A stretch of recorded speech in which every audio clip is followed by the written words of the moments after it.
some clarifications, especially when it comes to netiquette. When it comes to netiquette, that is how to find your way, in the using electronic media or gadgets. Like for example, now when we come to a Zoom meeting like this, normally we leave it open. We leave the doors open for you to just come in at your own time. I mean, you just click, you just enter. There is no waiting. There is no waiting on the way for us to open for you. But you find yourself in. The moment you just enter the password, you find yourself in. So when you come in, it is courtesy that you put off your videos. Like for example, now I want to request the next one. You put off your video because it Malaysia bundles. And again, just it is part of decorum when we are having such a discussion. It is good to have your videos off. Maybe unless only from the wow, Margaret from Taveta, thank you. Yeah, by the way, we can register our presence here just to say hi from whichever county you are in. We can use the chat. That is good. I can see people already know even how to use the chat. So put your videos on, and always also be on silent mode. You put off your mics so that there's no unnecessary noise. When we began TBD, people had a lot of problems in putting off their mics. Person from Mombasa, thank you. But now I can see there is a lot of digital literacy taking place in the teaching profession, and we want to appreciate you for that. Something else is that where you want to raise, you want to ask something. When you look at the screen just below there, you will find that after where we have the participants, there is somewhere for chat. When you click it, you are able to chat or to put some information that you want to put across. It can be to everyone or to a specific individual. Again, when you leave alone the sharing screen, because it is only us, the coordinators or the facilitators, who will be able to share the screen. But when it comes to the reactions, are you seeing a face there with something with like a plus on one side of on the left hand side of the head? That is those are reflections, and the reflections here, you will be able to raise up your hand. You can click raise when you want to say something. You just click raise hand, and your hand is able to pop up, and we shall be able to see you. Again, it is at this particular point that we are able even to put somebody to give somebody thumbs up, just to appreciate somebody, or even to clap for that person, give a bouquet of flowers and all that. So that is basically what we are going to be using as participants for yourself is the reactions and the chat. So that is where we are going to be having a lot of interactions. And so from there now, we are now declaring the workshop open, and we are going to proceed from there. I can see the introduction is still going on online. Wonderful participants. The introduction is going on online, but there is a hand that is up. I don't know whether this person forgot to lower their hand. I'm gonna kitu. Infinix, and then again something, ladies, please put your gadget. I mean, you name your gadget. Name your gadget. Name your gadget. Like now 504-505. Please name your gadget, because this is very important. We can call so that we can call you by name. We can call you by name. So we don't want to see just the numbers of telephone numbers, and we are not able to, or even some numbers without any name. So that is Karimi Mburugwa from Meru. Okay, from Meru. Thank you. We are receiving your introductions as we move on. So now from there, I think Mr. Kisilu, I don't know what I've put them off, or is still on. Mr. Yes, madam. Yeah, I think we can proceed. Is there something that we have left out really on the preliminaries? No, I think we are good to go. Hmm. You've given some good ground rules, and therefore, in the interest of time, yeah, we can move on. I would suggest we just continue. Yeah, so that we don't keep people for long, and Yes. then again we don't consume a lot of bundles. Exactly. So then allow me to share the screen. We take you through today, ladies and gentlemen. We are going to be taking you through the induction, or rather introduction to TPD. We shall also take you through Kenya professional teaching standards. And then finally, we shall also show you how to maneuver your way to the, or how to access the virtual canvas, the KIM virtual canvas. So let me then go straight away and share the document. So that is it. Maybe I can put on, let me put on share.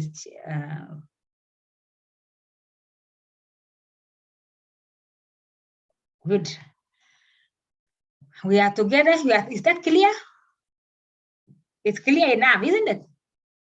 Yeah, it's okay. We can see your screen. You can see your screen. Yeah, very good. So, our participants, as I had said, we shall be taking you through the TPD induction. All this is induction, because we want to introduce to you the introductory module.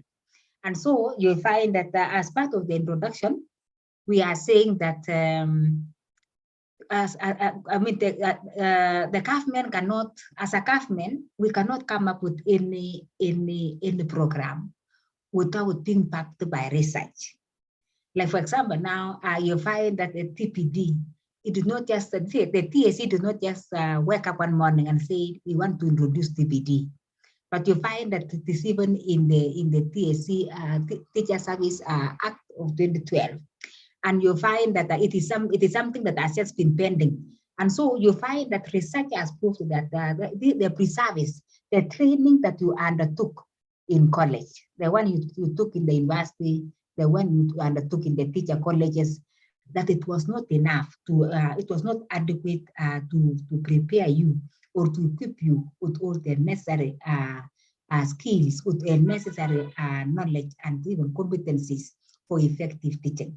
We are not saying it is null and void, but we are saying it is it calls for more room to retool yourselves, So so there is need then. So from this research that was done, where the recommendation was that the service was not enough, so so there is need then for you as teachers to start sharing experiences among yourselves, to start benchmarking with best practices, even with other countries, so that we can always be upbeat when it comes to issues of education. And so we are trying. I'm trying to bring out here the rationale behind TPD. And so, though we know that many times you people, you have gone out of your way to go back to class, but you find that it has not been in an harmonious manner. But you find that now, as a profession, we need to move together.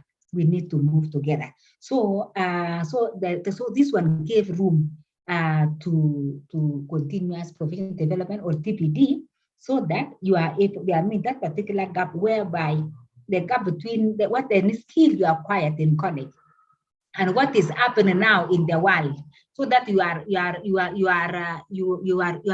the level of other countries. Then there is need for us to carry out a professional development. There is need for a professional development. And so we are saying TPD can consist of either formal or informal activities. Like, for example, now you'll find that when we talk of professional development, you acquire it maybe informally, just from the practices outside there, by doing by even discussing with your colleagues. You know, it can be obtained in an informal manner. whereby you are involved in informal activities, informal discussions with your colleagues, and you are able to pick an idea and you can come and implement in the school. You are able to consult your colleagues. How are you doing about this thing? What can I do to come out of it? What is your practice? And then now we can also have the formal, where like for example now what we are doing now is more formal, in that we have structures in place, we have content to give you, but many times you find that we want to come up with teachers who are professionals who can form a community of practice. And the main and the bottom line, the reason behind all this is because we want to improve our pedagogical skills when it comes to delivering in the classroom, as well as our management skills for the education managers, or rather for the instructional leaders. And all this is because we want to improve the learning outcomes, the learners' outcomes, or the learning outcomes in our schools. So TPD comprises of a full range of educational experiences, which are actually geared towards improving our professional knowledge, understanding, and also capabilities throughout your teaching career. Because you find that when it comes to TPD, it is lifelong. It is something that is just the way nurses enter into their own profession. So you find that you keep on growing in your profession, and that is what TPD aims to do for you as teachers. Now, the purpose of TPD is to continuously equip you and enable you to improve your competencies. You are teaching pedagogical skills to increase or to improve your knowledge for enhanced learning outcomes for the sake of the Kenyan child. Remember, why we are doing all this is because at the back of our minds, we are asking ourselves, why are we even in class in the evening and yet you are tired? It is because we have the Kenyan child in mind, that at the end of the day, as our competencies, as our pedagogical skills go up, as our competencies go up as leaders, it is because the Kenyan child is going to benefit at the end of the day. So what is the overall objective of TPD? When you look at this tree, I don't know whether you are, when you look at, for example, now, when you look at number 1, this tree of mine as it is flourishing. It is flourishing. It is even our home to I can see one. I don't know whether this is a snail or what I mean, chameleon. Even birds are there. You can see birds have even put up their nets, and so you find that TPD will help you as teachers to be able to equip yourselves, and to flourish in your career, to flourish and to grow in your teaching career. Like the way this tree is blossoming, that is what we want people to blossom in their careers. I can see a hand from Tekonas Park, and you have not put your video off, sir.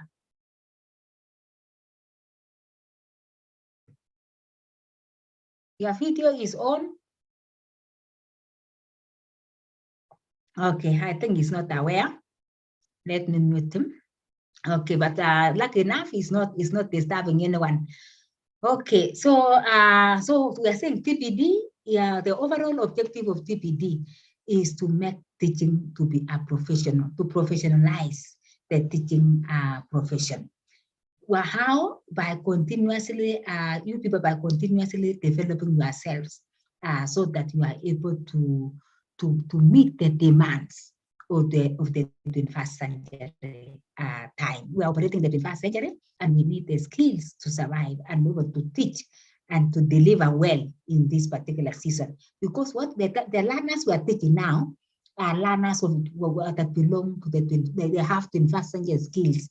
So even as teachers, you need to be upbeat, you need to be ahead of them, So you find that through TPD, you will be able to acquire knowledge that is going to put you in line with the 21st century core competencies. And so when you look at our tree, is that teachers want TPD or professional development that they can use right away. It's about now. We want to acquire skills that can help us now in the 21st century. Teachers want professional development that is conducted by professionals with classroom experience. Like for example, now you find that when it comes to TPD, you are being taken by your fellow colleagues in the education sector. We shall not get somebody from Kenya Power to come and take you through TPD.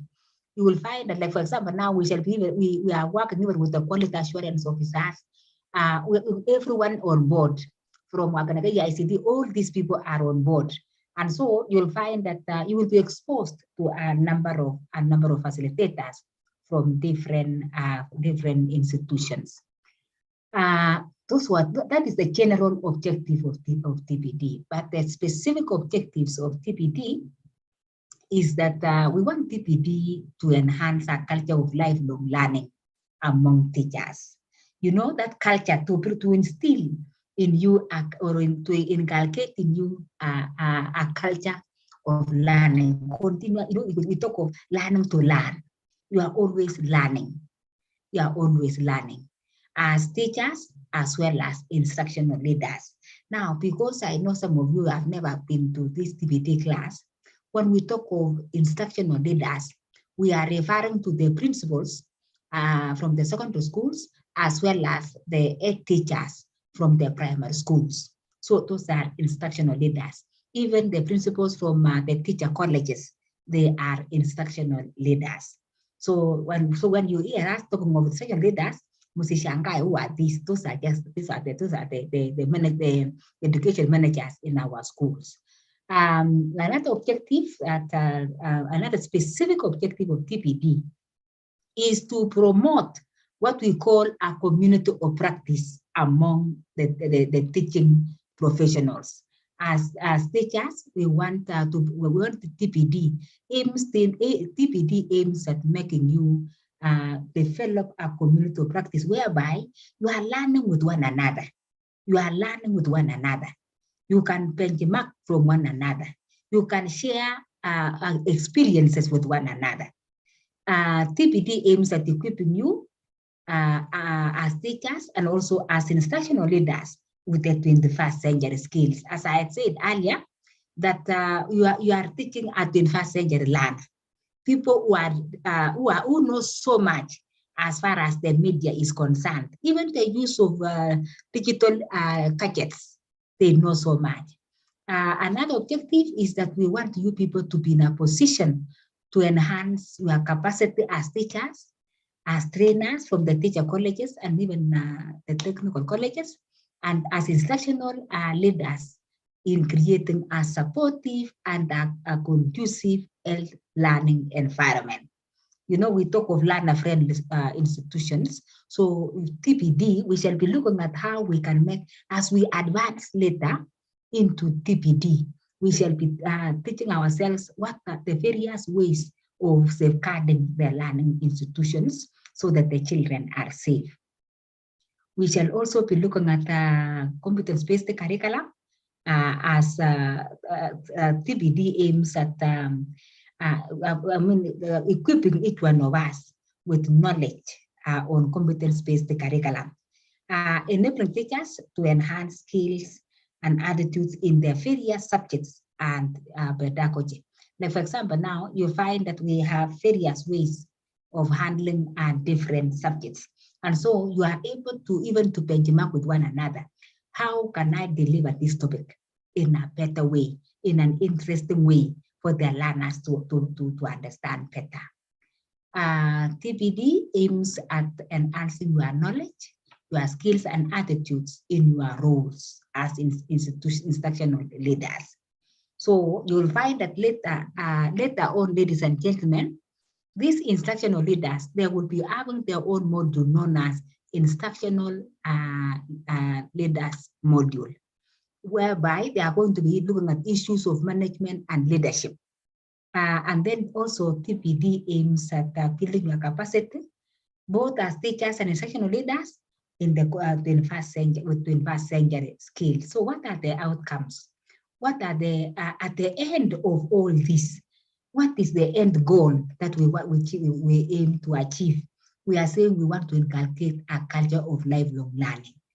That is the bottom line. That is the overall outcome that we want. We want to foster personal and professional growth of teachers, whereby you are able to grow in your careers.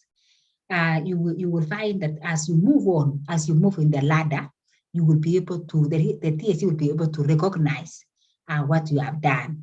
TPD aims at making new people come out as action researchers, whereby you will be able to carry out action research. Action research in the sense that you look at practical problems in your schools and you look for, and then with the practical problems, you are able to get the possible root causes to this problem. If it is poor performance, then as action researchers, you are able to carry out research without going to the library, going to what people have written, but looking at practically what is the problem. Asking colleagues, what is the root cause of this problem, and what are the practical solutions? Developing capacity of teachers as reflective practitioners, whereby you are able to reflect on what is happening in your schools. You will learn lessons from what is happening in your schools. And so what is the structure of TPD? TPD simply consists of 3 modules. You will find that we have the first category of modules, we have what we call introductory module. Now, this is what people have started with now, the introductory module, that there's a group like when you look at TPD cohort 1, they are through with the coursework for the introductory module. And so by December, they should be receiving their licenses. So we have teachers module. This one is meant for the teachers. Like after you have, each one of us is going to do the introductory module. This is like the core units we were doing in the university. But after the introductory module, which takes 1 year, you now pathways, the teachers, you will be doing the teachers module, which consists of which are six of them. And you find that one module has 5 chapters, and 1 chapter is covered in 1 year. Then we have the instructional leaders module. As I had said, this is for the principals and the head teachers of the primary schools. Just like the teachers module, it has 5 chapters, and there are 6 modules in number, or 6 levels. And then one chapter is covered in a year. And all this is to enhance your knowledge, your skills, attitude, and competencies in your various at your various levels. So what is the mode of delivery? You will find that it is going to be a blended mode of delivery, in the sense that we are going to blend face-to-face at the sub-county venues during school holidays for 5 days. Now, for example, now in a year, we shall meet in one of the holidays for 5 days face-to-face at your sub-counties. So you don't need to come to look for us in Kenya, in Nairobi. No, we are coming to you, whereby you can just walk from your house, you come to the venue. We shall also have online learning taking place, what we call synchronous online learning. For example, now what we are doing now, we are using Zoom. We are meeting via Zoom. You are able to hear me, and I'm even able to see you. We can put our videos on, and we're able to see one another. That is synchronous. And then we have the asynchronous, whereby you now go to our virtual campus, which is open 24, accessible 24/7. So now, so that is the mode we shall be using. But remember also that the introductory module will be done purely online. hakuna 5 days to come to the sub-counties. It is purely online for 5 days during the 3 holidays. You know, because of the confusion with Corona, you find that it has not been easy also to to fix. Like for example, now unakuta tulikutana July, tukakuwa na holiday kidogo, so there has been a lot of confusion. But going forward now from 2023, you will find that we shall be meeting every 5 days in a year. Okay, so these are some of the learning approaches in TPD. Not in TPD, but just generally learning approaches. We are talking of that we can have lectures, which is whereby the learner is passive, but we are moving away from there. TPD, we are moving away from there because we want to embrace learner-centered approaches. We are also moving away from lectures.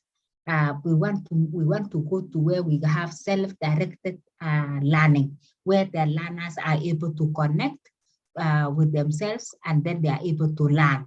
And then the other one, we have constructivism, which is also whereby the learner builds on their personal evidences. Like for example, now this is where we have learners try to discover things. It is the discovery method. They are able to discover things, and they are active. They are fully involved in the learning process, and this is the best so far. Now let me see. Mr. Kasilu, in case you see anything on the chat that needs, kindly, Madam Perry, share with us the slides for reference once you are through. Yeah, that can be done later. I am following. Yeah, thank you. But we are not giving them the slides. We want them to access their virtual canvas. Yeah. We want them to access their virtual canvas. Now, TBD is meant for who? Who are the target group for TBD?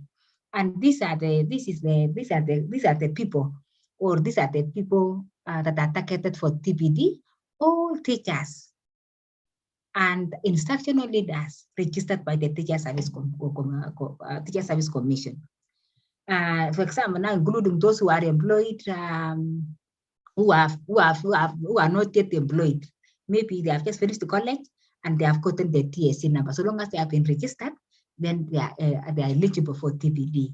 Those who work in the private schools, international schools, and as well as all those in the public schools.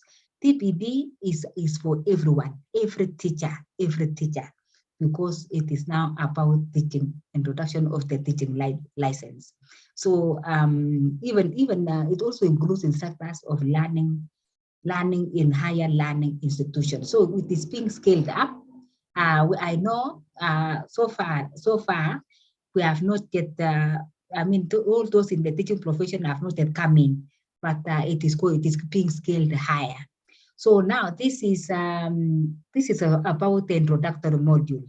The introductory module has 5 chapters. It has 5 chapters, and you will find that like today we are going to look at because you were not there last time. You find that because time is limited, we might not be able to look at one chapter in a day. But I mean, not one chapter, but one subtopic in a day, like now overview of TBD in a day. But you find that we have to compress one chapter in a day, simply because of the time. So chapter 1 is on overview of TPD, as well as what we call Kenya Professional Teaching Standards that Mr. Gisil is going to take you through. Chapter 2, we shall be looking at CPC, competence-based curriculum. So I don't need to spend my time on this because we shall be looking at it tomorrow. We shall be looking at chapter 3 is about types of assessment. Because when you look at assessment, because remember, ladies and gentlemen, TPD we are embracing CPC. We are taking the direction of CPC. So we shall be looking at the various types of assessment in TPD, or rather in assessment in CPC. Sorry. We shall also be looking at chapter 4 on comprehensive school health and safety, we shall be looking at as educators, how can we promote safety in our learning institutions? We shall also, the last chapter from the introductory module is instructional leadership and financial literacy. So we also want to get to know more on how, we shall just be giving you an introduction as the roles of teachers as instructional leaders. Like for example, now when it comes to financial literacy, what knowledge do you have? Or can you be able to, because we say TPD is about growth in your career. So as you grow into being taking the position of an instructional leader, will you be conversant with those accounting terms, or the school bazaar can take advantage of you? We shall be looking at now. You'll find that this is assessment. This is how we are going to be assessing TPD.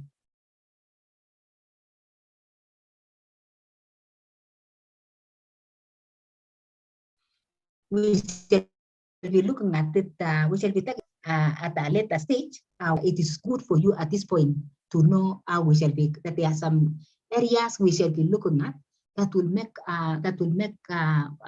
up the marks for TPD. So we have what we call the reflective channels. And you find that this is a tool, or this is a document that you need to prepare from the first day. In fact, like you'll even start today, what we have learned. So as we move on into the various, after every session, you have a reflective chat. You do some reflection. What have you learned? What are you still wondering about? And what do you still want to learn? So you note down in the reflective channel. We shall also be taking you through what we call e-portfolios. I know for those who are in the primary schools, you are conversant with this, which is a portfolio is simply a collection of learners' work, what we have done. So even as in TPD, we shall be having our own work. But now ours, lakini we are going to use what we call e-portfolio. We are going to put links on the, we are going to develop links in the online.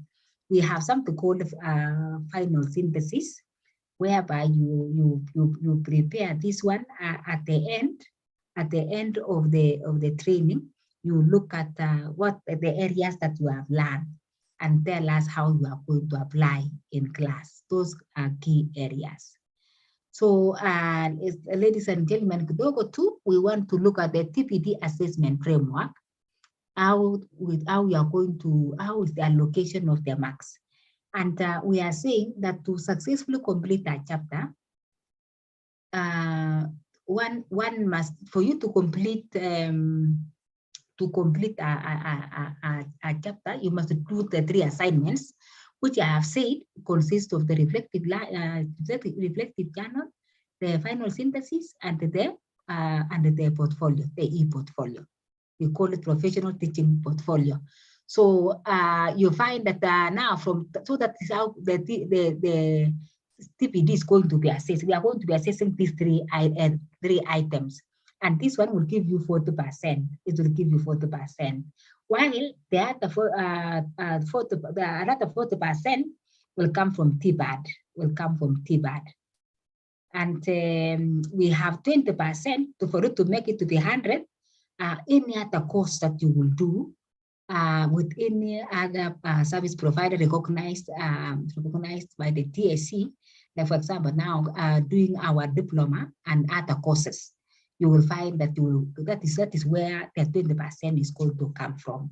So so when you add the marks for TPD, the marks for TPAD, and other courses from other recognized colleges, you will find that it will add up to 100%. So what we are saying now, maybe I can put more emphasis on reflective journal.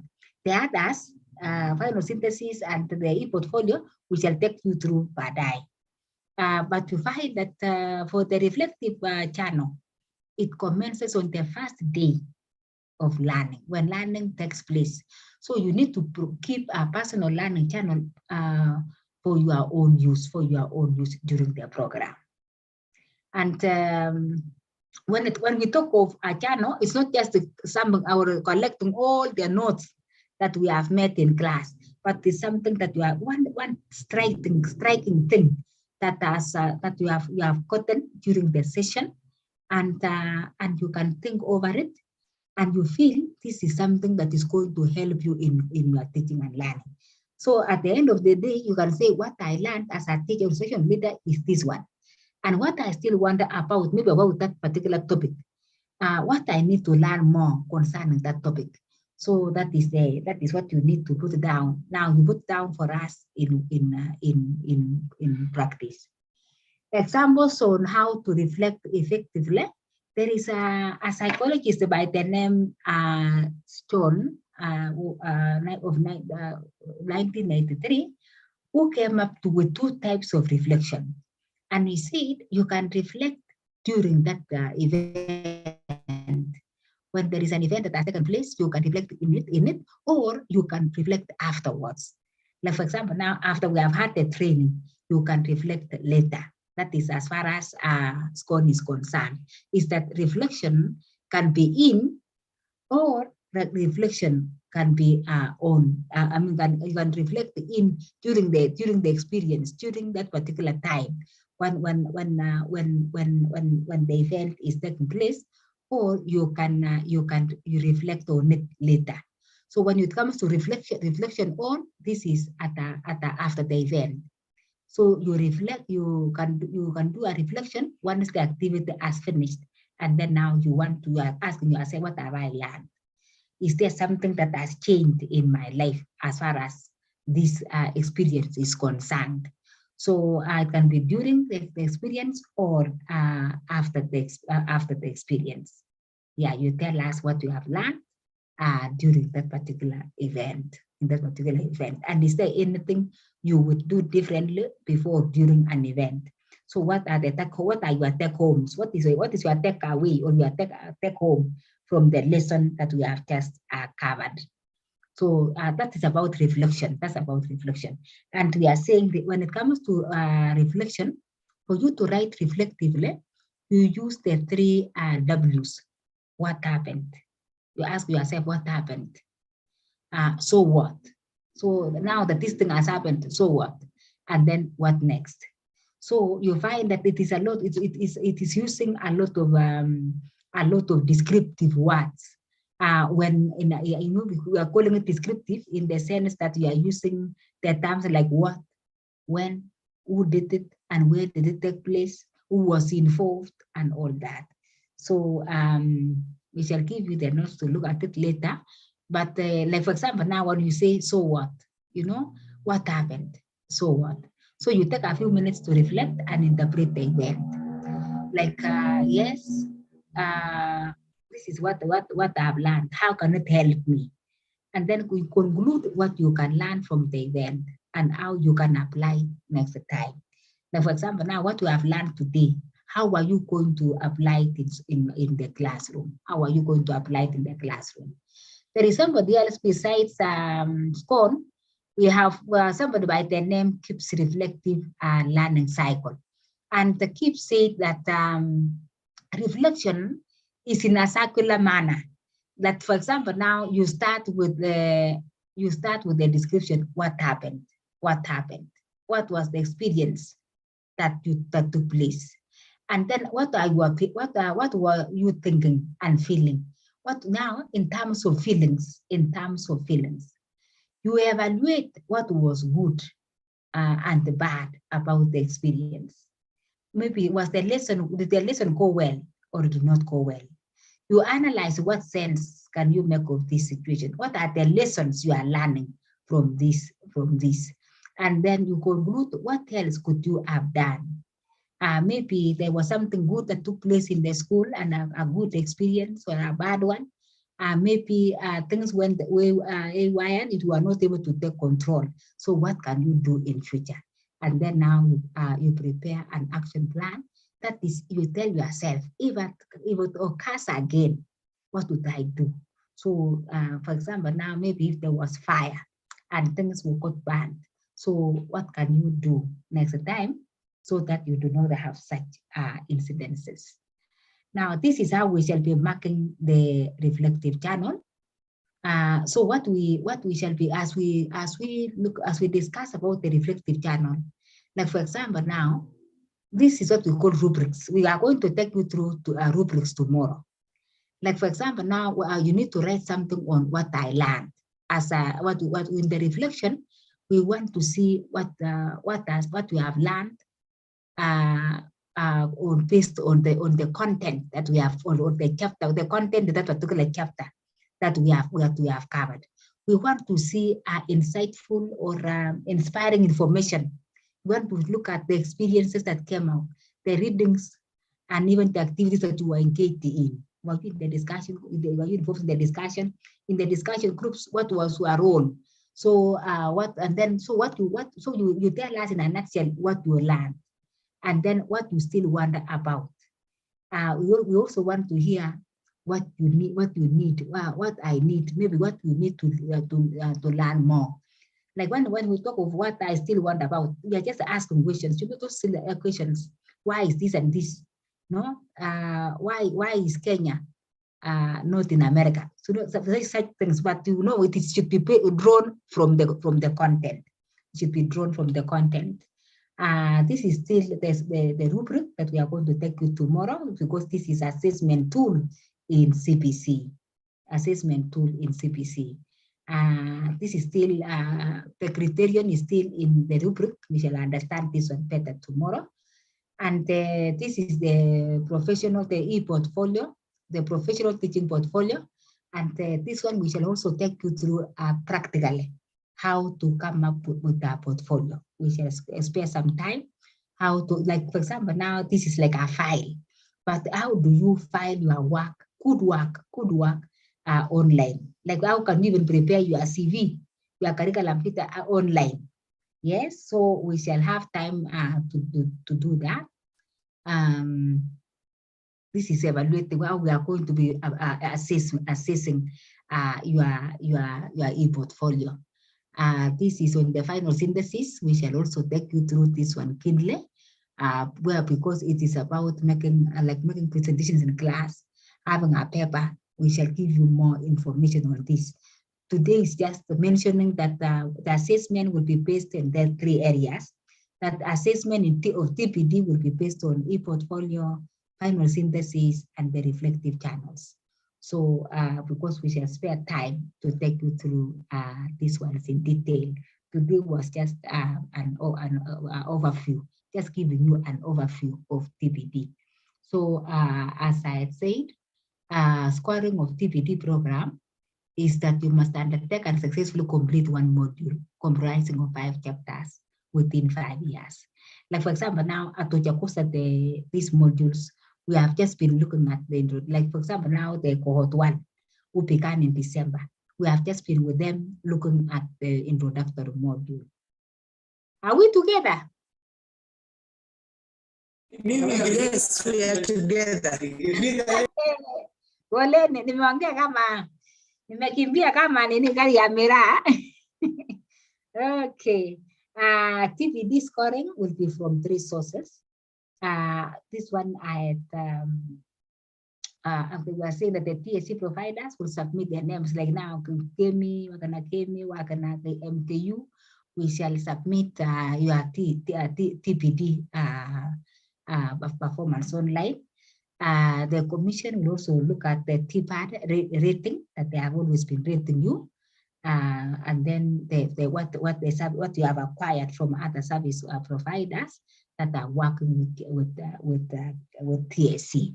So these are now, this is in a nutshell, this is how the marks are going to be allocated. So we are saying for TPAD, it's going to be 40% independent. Now, for TPD, for the prescribed TPD modules, it is 40%, but we are breaking into 3. The reflective channel is 115%. The final synthesis is that you got 10%. And the individual, and the e-portfolio will carry 15%. So when you had 15 and 15, you get 30 plus 10, 40%. So that's what we are saying. For TPD will take 40%, and 20% to come from the other service providers. If you take a course with other service providers, additional courses, then you are adding your scores, you are increasing your scores. The pass mark, this one we shall give you as time goes by. We are saying for TPD, one must score at least 35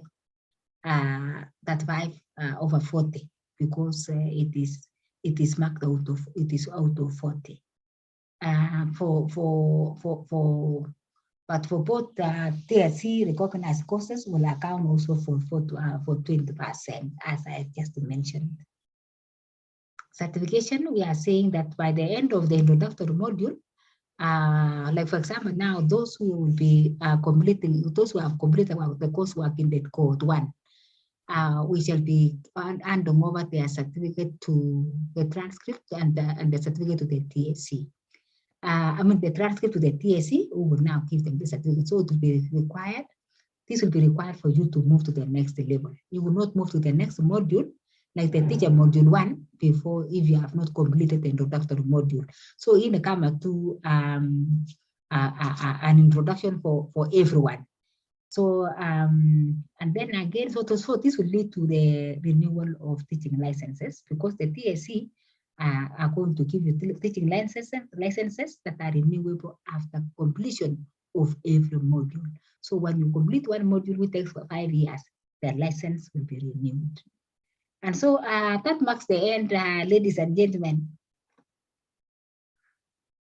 Yes, let me see. What is the time? Oh, wonderful. We still have time. Any question? Wacha sasa niweke on niangalie participants. Any question? You can raise up your hand. Tulisema unaenda reactions. You raise up your hand and we shall be able to attend to you. Yes, Nixon, wacha ni unmute. Unmute yourself, Nixon. Yes. I am asking this. Yes. First of all, thank you for taking us through. You are an excellent teacher. Thank you, Nixon. Yeah, so I would like to know whether you are going to send the notes. Right. Yeah, because the speed has been high, so I believe some of us could not grasp everything. So that one would really help. Okay. Okay, no problem. But don't worry, today we shall take you through the, we shall taking you on how to access the virtual campus. Leo mtajua how to access the virtual campus. So hiyo msistuke. Tunataka sasa kila mtu awe in a position to access the virtual campus. Victor Otieno, wacha ni unmute yourself. Victor. Okay, Yes. thank you. You've talked about the marks distribution. Yes. But now there are some of us who are in the private sector where we are not currently filling the TPAD. Okay. What will happen with us now? Oh, because some of us, yes, sorry. Endelea tu. some of us are taking the course to be at par with our colleagues because we believe that one time we will join the Teacher Service Commission. Yeah, you will. Mr. Kisilu. Yes, Mr. Kisilu, madam. you want to add something to that before I chip in? On certification. On marks. He's saying that what will happen now that the public schools, yes, they have TPAD, but for the private schools, they do not have TPAD. So they are wondering how will they get the 40 marks, the 40%. But okay, you want to say something before I make my comment? Okay, I think for the distribution of the marks, there's a laid down procedure for assessment for the TPD, and we will still be taking them through that. However, in the distribution of the marks, maybe since in the private schools, they are not actually filling the TPAD. There's always been a discussion with the Kenya Private Schools Association on to how we can onboard actually the teachers, the private schools, in terms of the distribution of the other percentage that of course should be coming from the TPAD with the teachers who are working with the Teacher Service Commission. So once we have that one on board, I think we should be able to share with the teachers who are coming from the private schools. That would be my take. Yeah, thank you. And so you should not worry, Mwalimu, because it is just like if a learner has not sat, like when if a learner has not sat for that paper, there is always that room for moderation.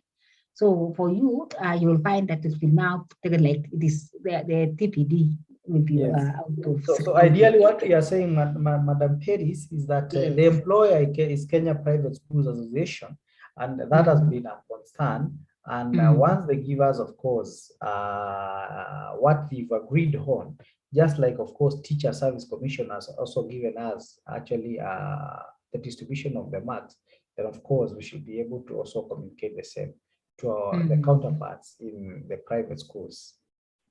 But that one, it will not hinder them from their license being renewed. No, this is professional development. Ideally, professional development. Bottom line, the teacher should not be so much engrossed on the issue of the marks and all that. Process is more important. Yes. Thank you, Mr. Gesilo. I can see Mary, unmute yourself. Mary T. Yes. Yes, thank you for the nice presentation. My concern is, you have said that the teaching license is renewable after 5 years. Yes. Do you mean those teachers who are permanent or pensionable now will go to contract form? That one is now for the employer, not ourselves. That is what again, maybe to shed light into the issue of the license. Yes. That of course, license is not something new in careers or professions, and therefore it is not going to change the terms of engagement with your employer. The license is not going to change your terms of engagement in terms of employment with the employer. It is actually a requirement to make sure that at least you are at par. Other professions like engineering, those in medicine and all that are practicing licenses. And of course, it is just a requirement of the profession. And this is something that has taken root in other countries. So we would not wish our teachers to believe that this is going to change the terms of engagement with their employer. No, it is all about compliance on matters of professional development. Good. Thank you. I believe you are answered. Can see Nyakundi, Jason, unmute yourself. This one will be the last question so that we can move to there because you still have so much today. Unmute yourself, Jason.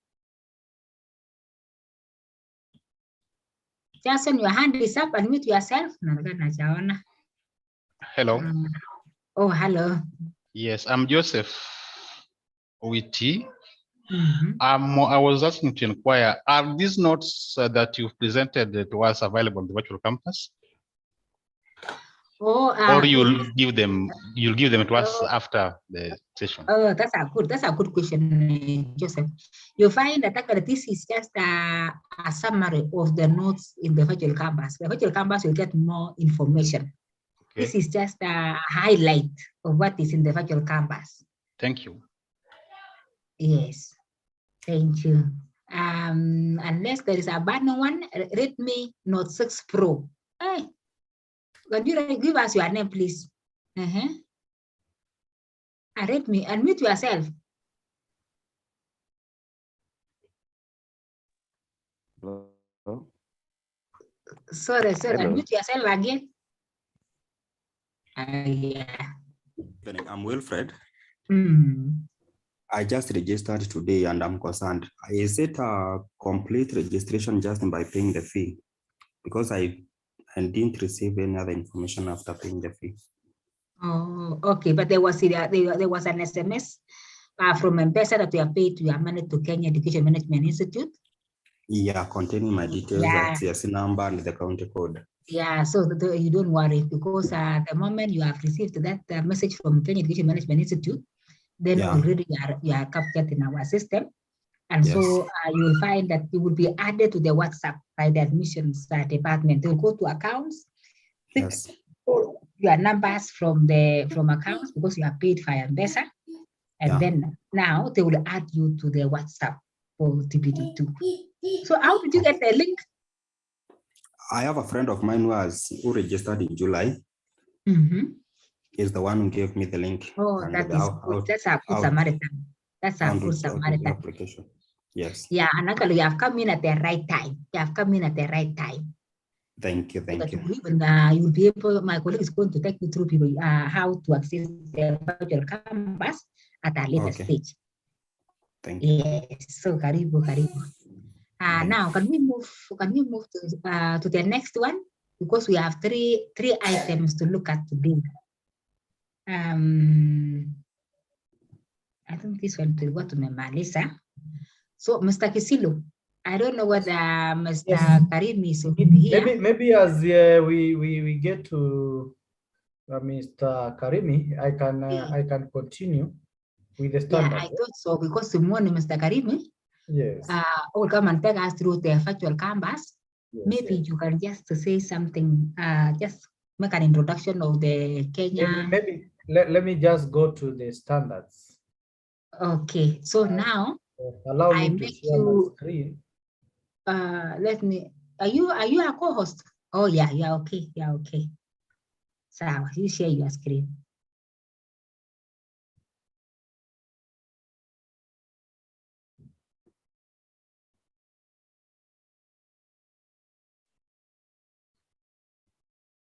So,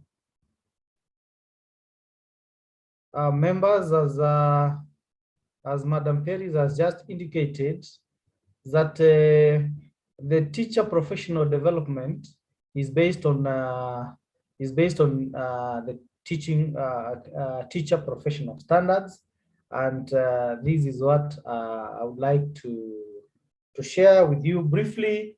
And we are saying that we are giving you highlights. These notes are available in the virtual campus. So once we get to the virtual campus, then of course you shall be able to engage further. So one is that just like Madam Perez has indicated to us, that teacher professional development is geared towards enhancing our knowledge, skills, and attitude and values related to teacher professional development. We say we want to actually cultivate a culture of reflective practice as a requirement for professional development. And this can only be achieved once we actually get to learn about or get to the practice of the professional teaching standards, just like I've indicated. And therefore, during this particular session, our learning outcomes, we would like to understand the linkage between TPD and our career growth. We would as well try to understand the TPD process. I know Madam Perez has tried to bring some light into what TPD is all about, teacher professional development is all about. Then we'd like to identify some gaps based on our competencies, professional gaps based on our competencies, and these forms the basis actually of our discussion on TPD. Then when we have gaps, we also say we have to mitigate against those gaps. And therefore, we want to look at the professional gaps that have been identified, and then we look at some mitigation measures that can address these particular gaps. And therefore, I want us to maybe using the chat forum, maybe using the chat forum. Just you put down one thing that you know about TPD and one thing that you'd like to know, would like to learn about TPD and career growth. So in the chat forum, let's see what we know, about TPD, and maybe one thing that we'd like to learn about TPD. Let's use the chat forum. I want to believe that when I talk about the chat forum, you understand what it is all about. It is one of the navigation tools that we can interact with during such kind of learning. And therefore, let me see from you participants, maybe one thing that you know and one thing that you'd like to learn about TPD and career growth. And let's share that in the chat forum.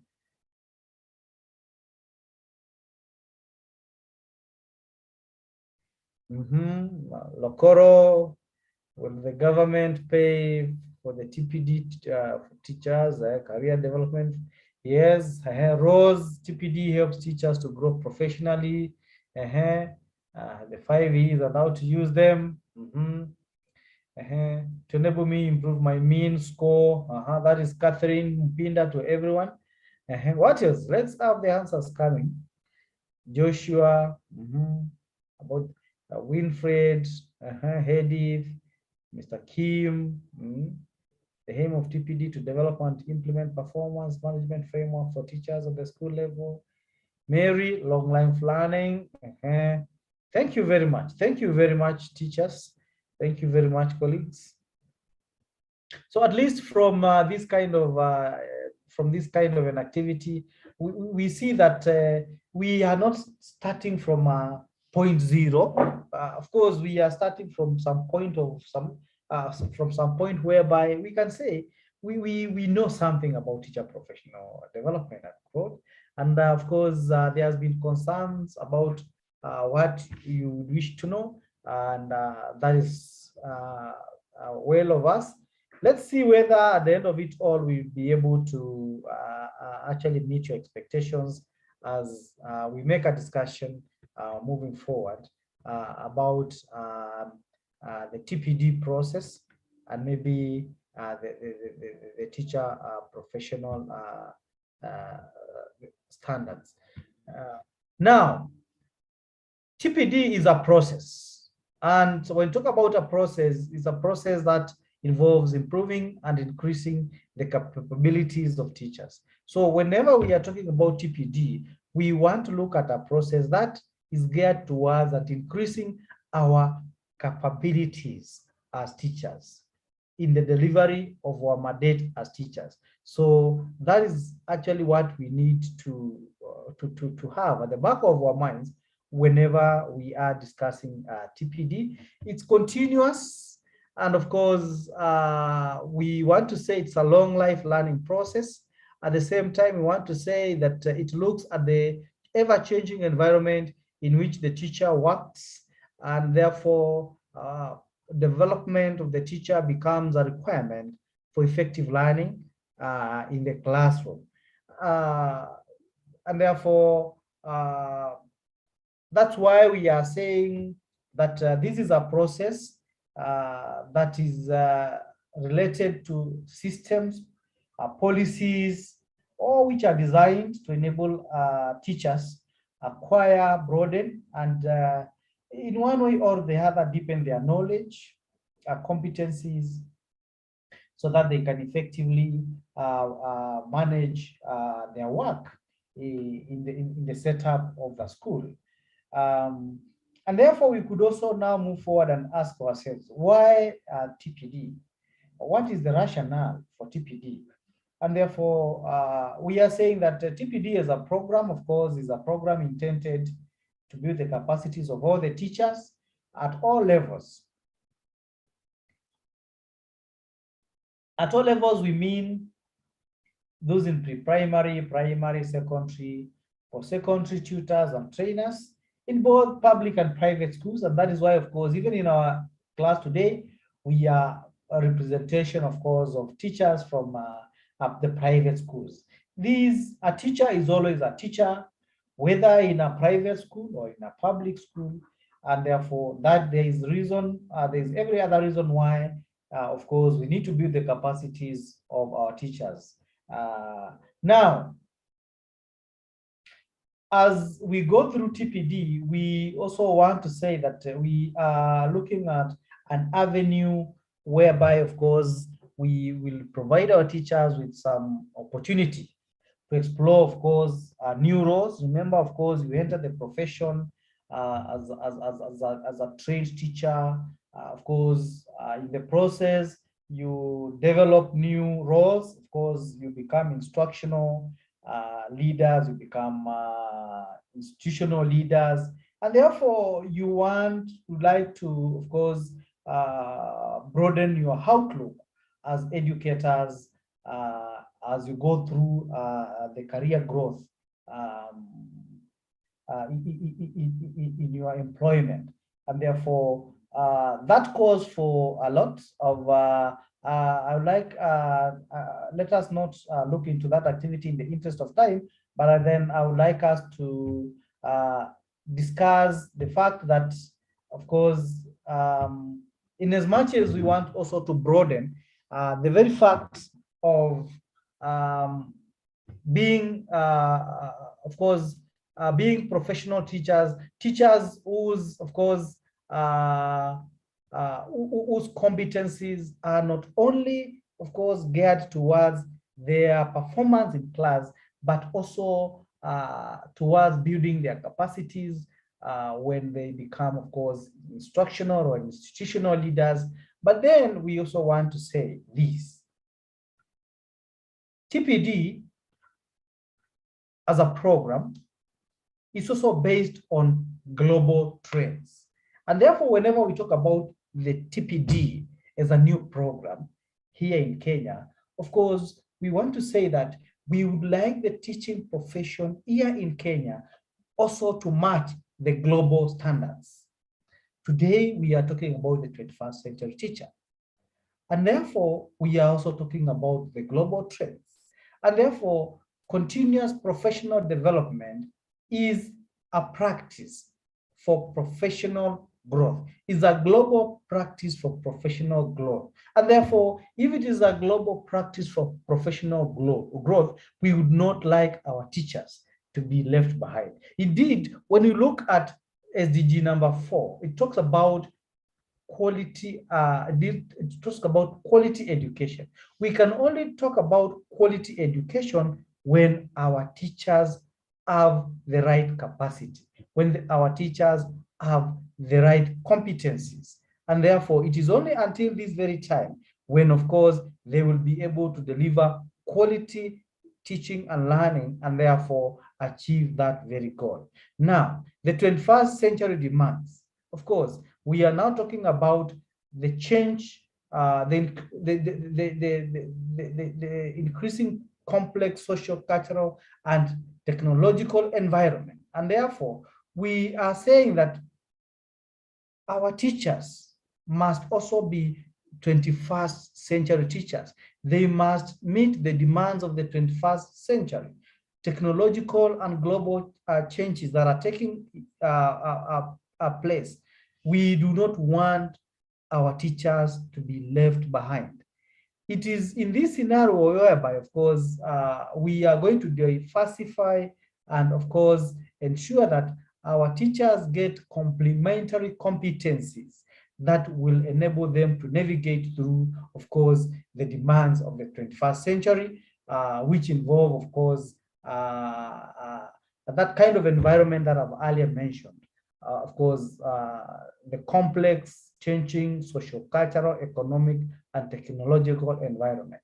And therefore, now we want to move from at the national level, when we are looking at YTPD, and even expand our thinking, expand our perception of this program at the global level. We would like our teachers to gain global competencies, such that if the global requirement is that, of course, teachers, those practicing the teaching profession should continuously go through teacher professional development, that you can move from a country where you are in, go to another country and continue practicing as a teacher.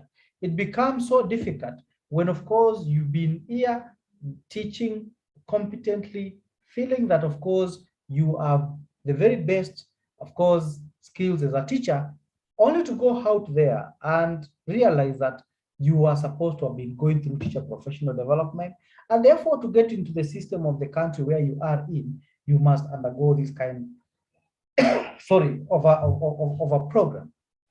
And therefore, this is where we need this is where we are as teachers. Again, we want to look at the legal framework for TPD here in Kenya, and we have to look at what our constitution talks about on matters TPD. The TSC, you realize, is a constitutional commission, and Article 237, subsection 1, TSC has been given the mandate to manage teachers exclusively. And I would like you to go look into the Teacher Service Commission Act on 2012 and look into the matters teacher professional development and what that particular act discusses. However, when you look at section 11E, the TSC is required to facilitate career progression and professional development for its teachers, including when they are appointing head teachers and principals. As well, section 35(1) of that act states that the commission shall take all necessary compliance with teaching steps to ensure that persons in the teaching service comply with the teaching standards prescribed by the commission under this act. As well, we need to learn that from the same act, and especially section 35(2)(a) and (b), the commission requires all registered teachers to undertake career progression and professional development programs as prescribed under the Act. Section B talks about this commission requiring all the registered teachers to take a teaching certificate as prescribed by the regulations under that Act. So when you talk about the Teacher Professional Development, ideally in relation to the Teacher Service Commission Act, you realize that the discussion we are having today is ideally centered on the law, and of course the law that establishes, of course, your operations as teachers, especially because we are talking about the Teacher Service Commission Act. Teacher Service Commission is actually the employer. Again, we also want to refer ourselves to the regulations for the Code of Regulations for the Teachers of 2015. And Section 48 of the Code of Regulations states that every teacher shall undertake professional teacher development programs prescribed or recommended by the Commission from time to time. That the Commission shall approve training institutions to conduct teacher development programs. That the approved institution shall issue certificates to teachers upon completion of the program.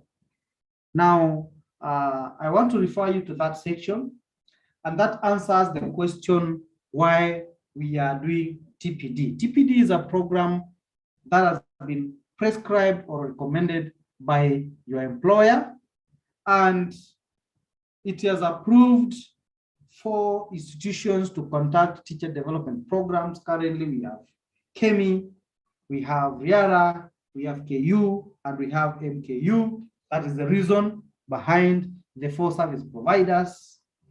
Then at the end of it all, Madam Paris has pointed out the fact that we have already a cohort that has completed their training. They are waiting, of course, to complete their program in December, and then we issue them with certificates. And therefore, this, whatever we are doing, whatever your employer is doing on matters TPD is purely pegged on law. And of course, we cannot go, of course, as teachers, it is very clear to know that whatever program we are looking at, the TPD is a program by the employer, it is anchored on law, it has very many advantages. Now, Section 49 says that every teacher who completes a professional development program under Regulation 48 shall be issued with a teaching certificate by the Commission, and that the certificate issued under this regulation shall indicate the effective date and shall be valid for 5 years, or such other period as may be described by the Commission. So I think somebody was asking about a license, a teaching certificate, the license. So that is actually borrowed also from this section. But remember, I said it doesn't change your terms of engagement or in terms of whether your job is going to be a contract or otherwise. And therefore, I want you to get this clearly. These are things that are clearly borrowed from the law as it is. Now, I think we've talked so much about the rationale, the basis, the constitutional, the legal framework for this kind of a program. And therefore, you now understand why TPD. TPD, of course, is a program, has been prescribed by the employer.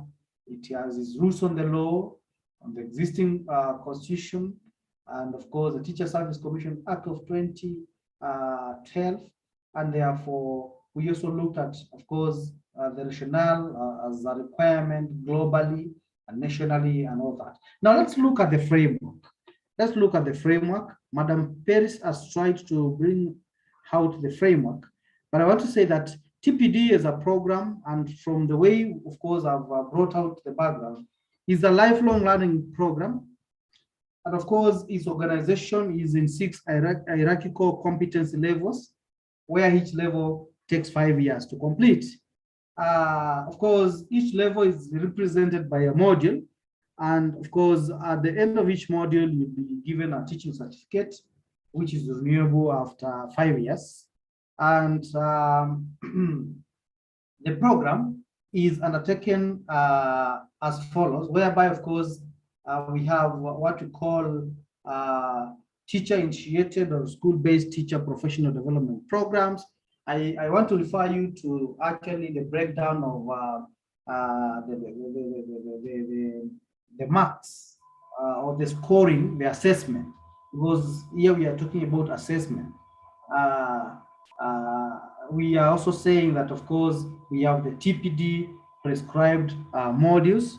We also have at the school level instructional leaders expected to plan a school-initiated teacher professional development, which they shall supervise.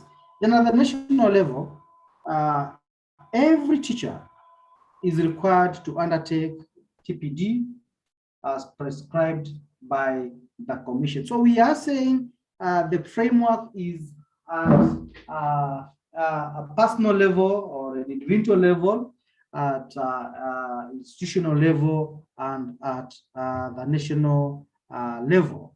Now, before we look into that, I want to say that when you start this program, of course, you complete one level, you'll be required to get a certificate. That one is mentioned, which is renewable after every 5 years. It is pegged on law, and they've given you the reason. Teachers who seek to register, of course, will be issued with 2 certificates. One, certificate of registration as a teacher, and a teaching certificate. And of course, after completing the teacher professional development module, of course, you will also be eligible for recertification, and this will still form the basis for upward mobility on matters promotion. Of course, because the modules themselves have been anchored on what we call the career progression guidelines, as well as we shall be looking later. Now, now in going through TPD, we ideally want to address gaps in teacher performance, and of course, we also want to enable the teachers to improve their delivery methods or their pedagogical skills as they teach. And as well, of course, we say learning is a lifelong process. We learn, relearn, and unlearn. And therefore, we are also looking at acquiring new knowledge, relevant knowledge in our teaching areas. Remember, of course, before COVID, of course, we did not leverage so much on technology to deliver learning. But even right now, we are leveraging on that very technology to deliver, of course, on some areas of learning. Madam Paris has just told us that we have participants from Masabit, Lamu, Isiolo, Taita Taveta, and I'm not even with Madam Paris wherever I am, and we are delivering on this class. We are in different places and leveraging on technology to deliver this. And therefore, we are saying that, of course, we want to acquire new skills as teachers. We want to acquire new knowledge because we are in a world that is changing every other time. And therefore, we do not want to be rendered, of course, redundant by change. And therefore, we want to walk the talk and the pace of the season and times. And therefore, when we talk about improving on delivery skills, pedagogical skills, of course, I want to say that we want to leverage on new methods of teaching, skills of teaching that will enable us deliver on quality learning and therefore achieve SDG number 4, which is actually also talks about quality education for all. So I do not want us to go into break. I want us to now look into the Kenya Professional Teaching Standards. Kenya Professional Teaching Standards.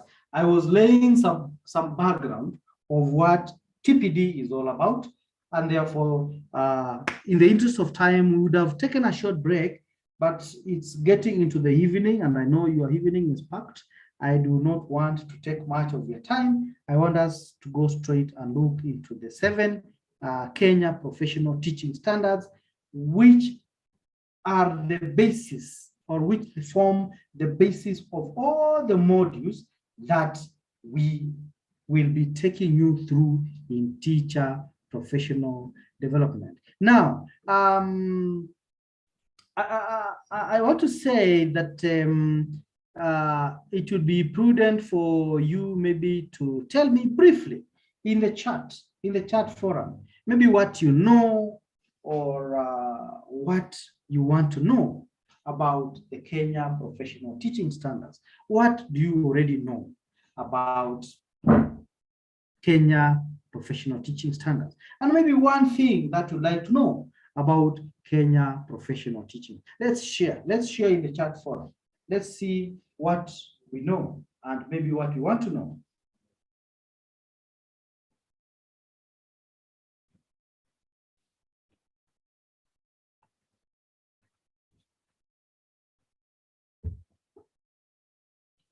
Let's share in the chat forum. Let's share in the chat forum.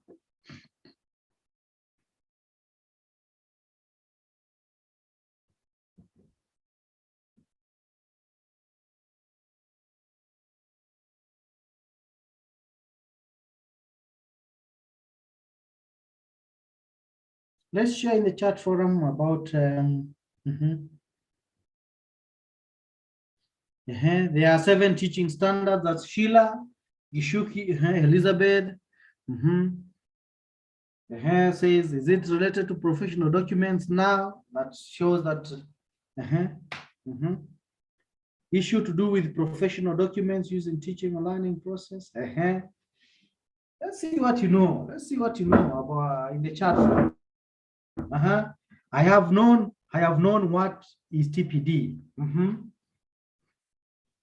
There are 5 teaching standards. Very good. I want to know 7 teaching standards in details. Very good. I want to know more of pupil assessment methods. You are quite ahead of us. Assessment. We are dealing with the standards. This is related to TPAD. Joseph Whiting aimed at equipping the teacher with the latest on the profession. If I do TPD, do I still need interview to be promoted? The gaps in teaching standards.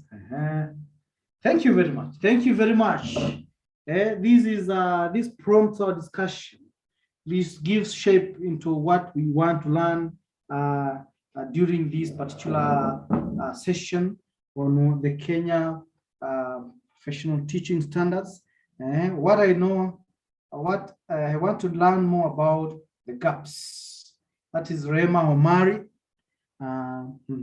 Thank you very much. Thank you very much, participants. Now, when you talk about the Kenya professional teaching standards, we want to say that one,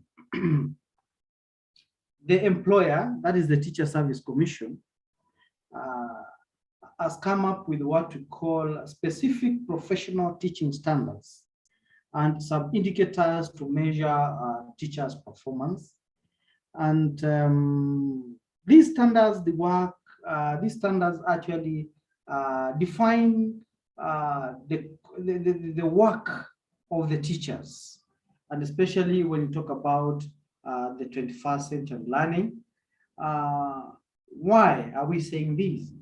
It's because these standards set some quality and effective teaching expectations that, when followed, will improve the overall learner's achievement. And therefore, that is why we are calling them professional teaching standards. Professional teaching standards. So these standards are meant to provide some framework for effectiveness in terms of instructional delivery against some indicators, just like I have mentioned, and that it is very important for you as teachers to learn that the Kenya professional teaching standards for both teachers and instructional leaders recognize the key role played by those 2 actors in terms of implementing education policy, in terms of making quality learning a reality. And that the standards express the expectations of a person who is entrusted with the life of a learner in all our institutions of learning. And therefore, it is very important for us to understand that at this point in time, that all the TPD training content, right from the introductory module to the last module, is based on these 7 Kenya professional teaching standards. In our chat forum, some of us indicated that the teaching standards are 7 and all that, but now I think it is now coming out clearly that the standards are 7 in number. And now we would like to look at one of them, each one of them. for both the teacher and the instructional leader. Remember, in the setup of the institution of learning, we have the teacher, we have the teachers, and we have the instructional leaders. And of course, the instructional leaders are like the head teacher, are the principals of our schools. And therefore, we have professional teaching standards for each of these categories of actors in the school. However, they are the same, but of course, they talk about, they are looking at what, of course, the role of each of those actors in, the role of all those actors in the teaching career. And therefore, I want to say that the first standard is about promoting professionalism throughout the career. That is the first standard that teachers should promote. Teachers are expected to promote professionalism through the career. On the other side, the instructional leader, the principal, the head teacher, is expected to take a lead in promoting professionalism throughout the career. What we say, what we mean by this, that in as much as we are saying, of course, that the teacher promotes professionalism through the career, then the instructional leader will be now leading us, taking a lead role, will be actually the person taking a lead role in promoting that standard, professional.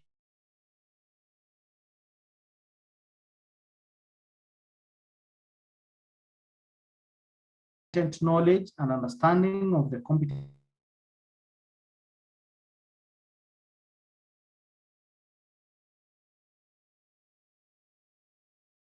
based curriculum and how to implement it. So, curriculum of the day.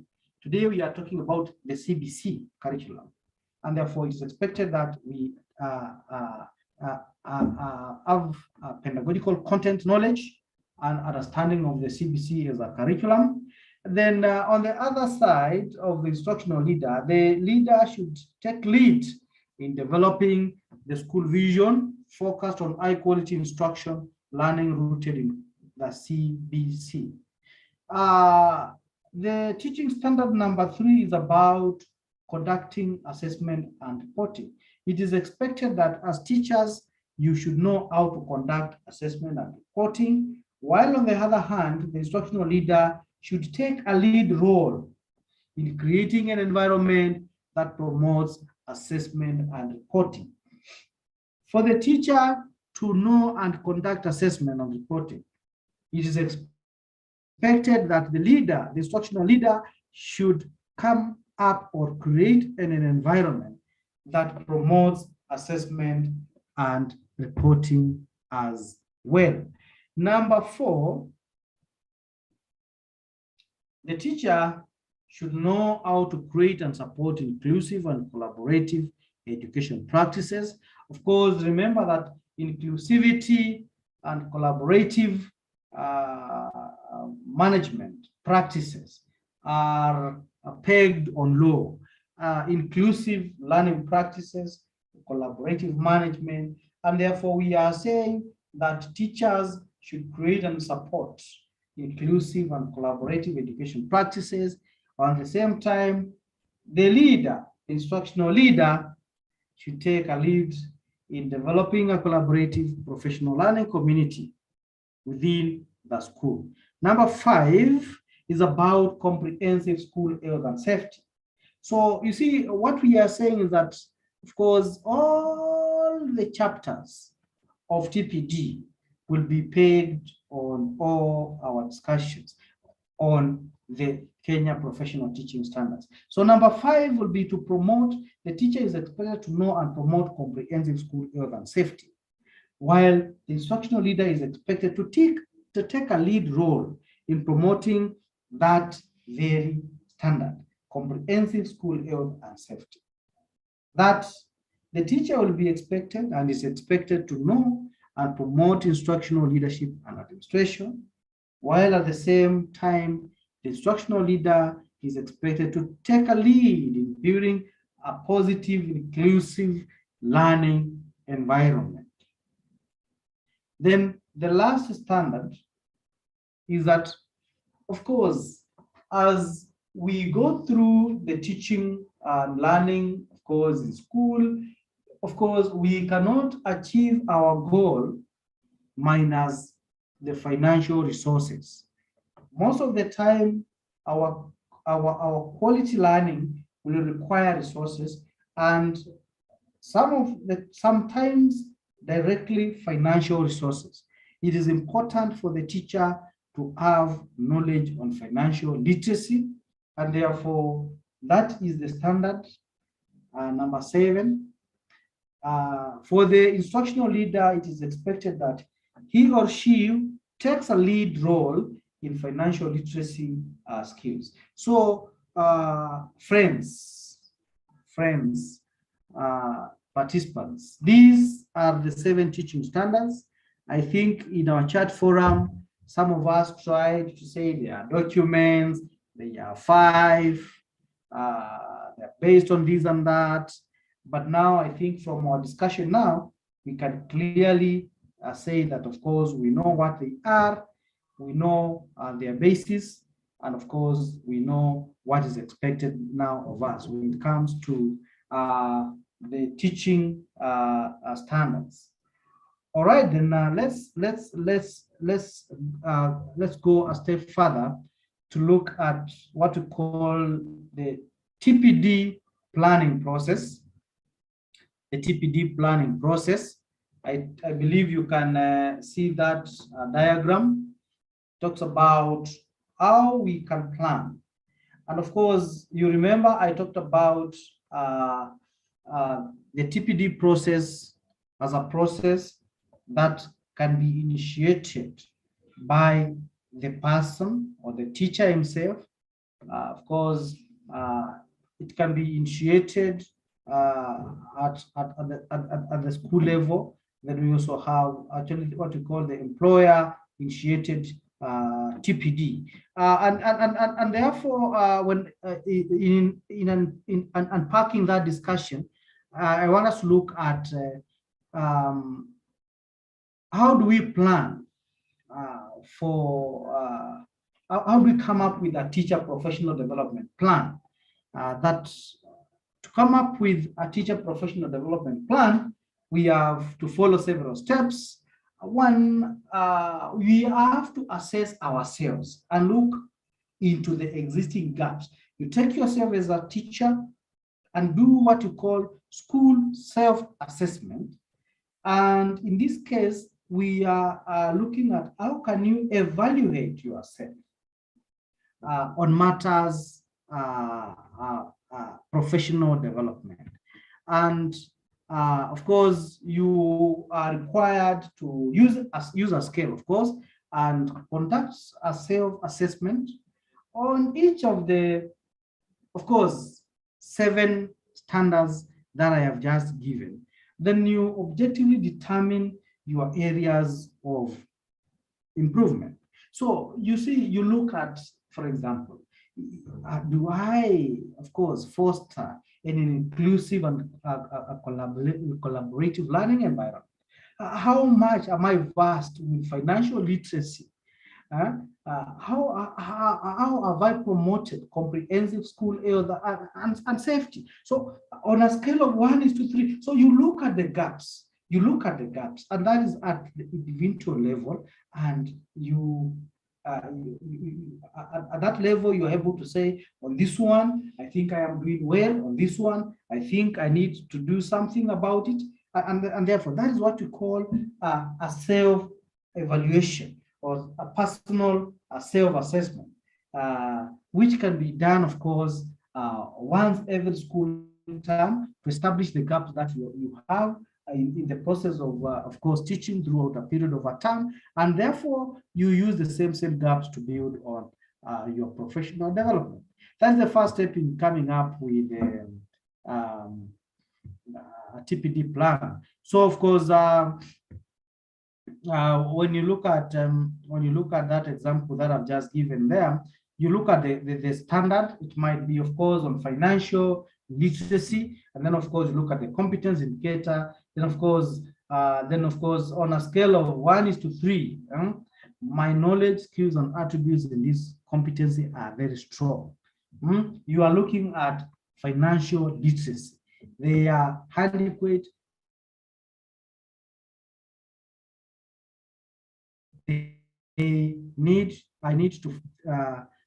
to be focused on my knowledge, skills, attributes, and this competence to be the focus of my professional development. So when you talk about 3, then of course you are good to go. When you talk about 2, you need to mitigate. When you talk about 1, you need to a lot of input towards mitigating your ability to, of course, maybe manage the source of finances in the school. So we are saying you can use that kind of a scale to look at each of the teaching standards, and therefore by looking at each of the teaching standards on that kind of a scale, then you are able to say, okay, now I think this is where I am, and therefore these are the areas I need to improve on, and therefore I need capacity development on matters inclusivity, on matters pedagogical skills, on matters financial literacy, on matters curriculum, and therefore that is as a result of what we call self-evaluation or self-assessment, which comes as the very first step towards, of course, coming up with a teacher professional development plan. Okay, we need to now go a step further on how to identify the gaps or the skill gaps.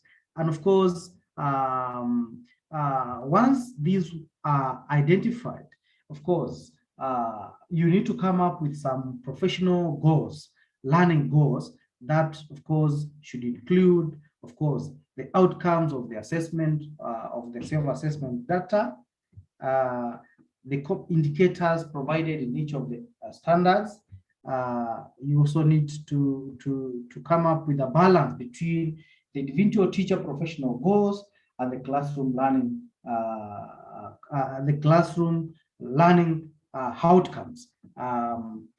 Then, of course, we look at the actual outcome of the professional development. Then we look at how we are going to improve on the identified gaps through self-assessment. Anyway, all this literature is about, of course, once you identify the gaps based on the 7 teaching standards, we would like to improve on those gaps identified and come up with some mitigation measures towards the same. Now, that brings us to the 3rd step, which is about the action plan. So what action do you take? And of course, we are saying the action, of course, should be focused. It should show us what you want to achieve. And the reason behind those goals, you are talking about, I want to build my competencies around financial literacy. And therefore, why? It's because I was not able to do A, B, C, D on matters financial literacy. And therefore, what would be the benefits of the professional development around that standard? And then, of course, what is the module that I should undertake? Or what chapter you identify, the chapter of the module that you should undertake in order to accomplish the goal so identified. All this is geared towards mitigating against the gaps that have been so identified at the self-evaluation level. Now, we also need to look at what kind of assessment will you also undertake in order to also measure towards the achievement of those goals that have been identified. So again, of course, this process is a bit cyclic, because at the end of it all, we should also look back and see, now, what is the situation after you've gone through that chapter of that module? Has there been change in behavior? Has learning taken place? And other than that, you also need to have information on other resources that are required. Remember, of course, we are not saying that teacher professional development is purely going to be pegged on the kind of information that you need. Information is always power. You can also have other, of course, reference points of information in regard to the standard that you are so looking at. Then we also want to look at the other step, which is about reporting. And of course, the instructional leader, of course, in this case, the head teacher or the principal, is required to develop a TPD report detailing, of course, the identified gaps on matters that need mitigation in terms of the teaching standards. So we are calling them performance gaps of the teachers, and the intervention measures that need to be undertaken. And therefore, we are saying that the report should ideally now show the gaps that so exist, of course, on matters performance of the teachers and the mitigation measures that as an institution or as an individual, of course, one needs to take.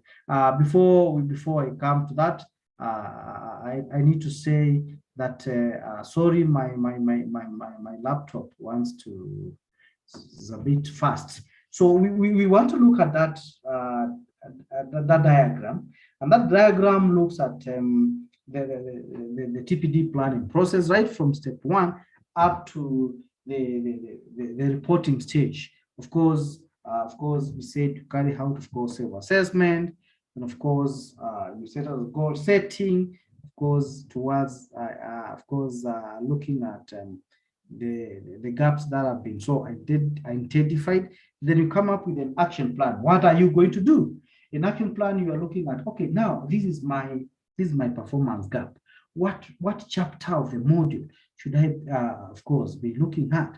Then, of course, now once you've done that, of course, it is important that you also make an assessment after going through that particular mitigation measure. And lastly, we expect to get a report of all gaps, performance gaps at the level of now the institution, done by, of course, the instructional leader, detailing, of course, the performance gaps and, of course, the mitigation measures that we need to do. Anyway, so what we are saying is that in the process of teaching, we must be evaluating our performance.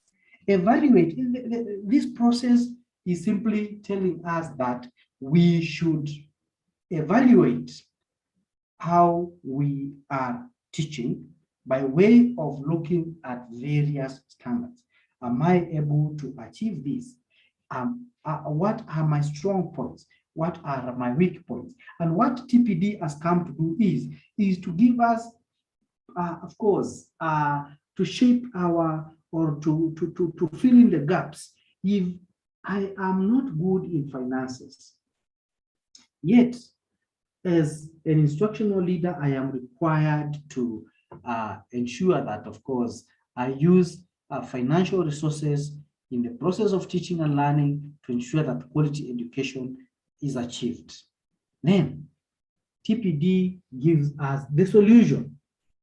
If I have gaps in inclusive education, if I have gaps in comprehensive school health, then TPD has come in to fill in those gaps we do not need to struggle much. We need now to be empowered. We need to get this knowledge. We need to have this information in the process of dispensing our mandate as teachers. And therefore, we be at a position whereby if I was to move from Kenya today and go to Canada, I would automatically fit in that system because on matters teaching standards, which are also based on global standards, then I am able to carry on with my career.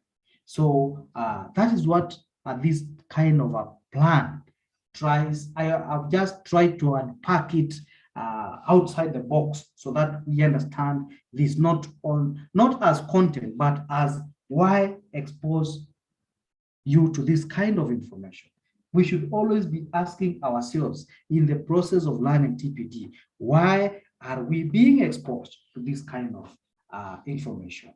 And therefore, I want to say that I am almost coming to the end of my discussion, and I want to give you some activity here, which is more of a take home. Let's sleep over this.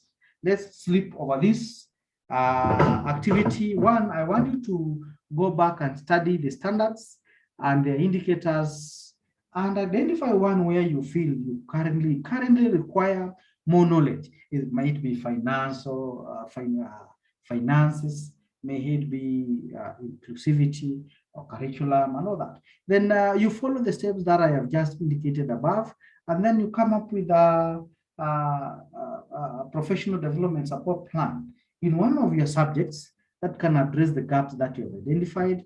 Then we should be able to share this at this plan. We can be able to operationalize the same, but before we operationalize the same, let us share this with our colleagues. Let us see how we can make it operational.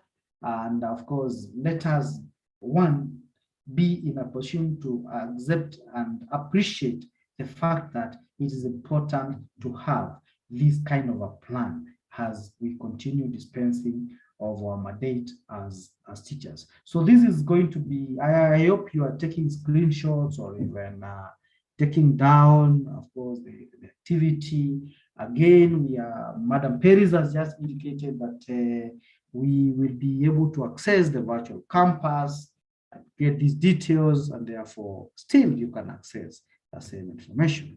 And therefore, I want to say thank you very much for listening to me. Now we can have some short discussion, maybe questions and maybe reactions related to my discussion as we usher in the next presenter. So over to you, Madam Perez. Thank you, Mr. Kisilo, for that elaborate presentation. Participants, I don't know whether you want to seek for more clarification. There is somebody's hand that is up. Let me see, who is this?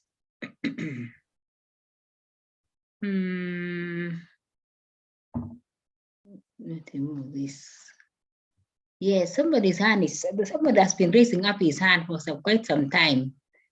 Few away, Y9 Prime 2019. Kindly name your gadget. Somebody else is here. No, that is thumbs up, Mr. Giselo. Somebody is saying thumbs up, Infinix Hot 8 Lite. Okay, that is a precision.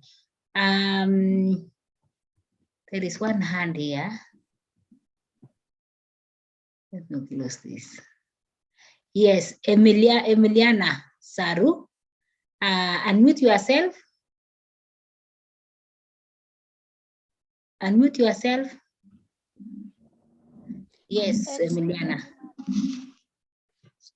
Hello? Hello. Yes. Excuse me, madam. I'd like to ask if the ones who joined on July are still undergoing the same training again this week. Oh, no, this week is for those who missed, so that they can be at par with you. but yours is coming next week. Yours is coming next week. These ones, these people, so that they after now Friday, this Friday, they will be at par with you. So because you were there in July, you will find, you must have seen that we are just repeating what you did in July, isn't it, Emiliana? Yes, thank you. Yeah, so you can relax. This Huawei, this Prime 2019, unmute yourself. Unmute yourself. Why 9 Prime 2019? Anyway. Good. So those are good comments, Mr. Cecilio. Now, we want to go to the last session, ladies and gentlemen. We want to look at, many people have been asking, how can I access the virtual campus? And at the moment you get it right today, how to access the virtual campus, then you are home and dry. So what we are going to do, I'm going to invite my colleague, who is the coordinator of Mombasa, Kilifi, Kwale, and Mr. Karimi, to come on board, so that he can take us through the process of accessing the virtual campus. Now, I would like to request,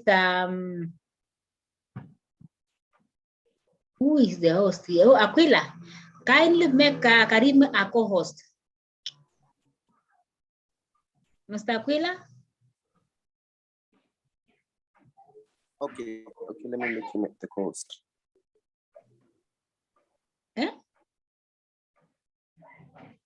Make Karim a co-host so that he will be able to share his screen.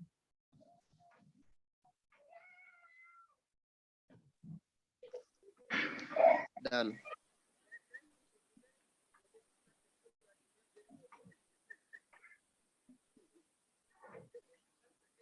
Good. So, Mr. Karim, you are now a co-host. So, Mr. Karim, Karibu on board. Welcome on board.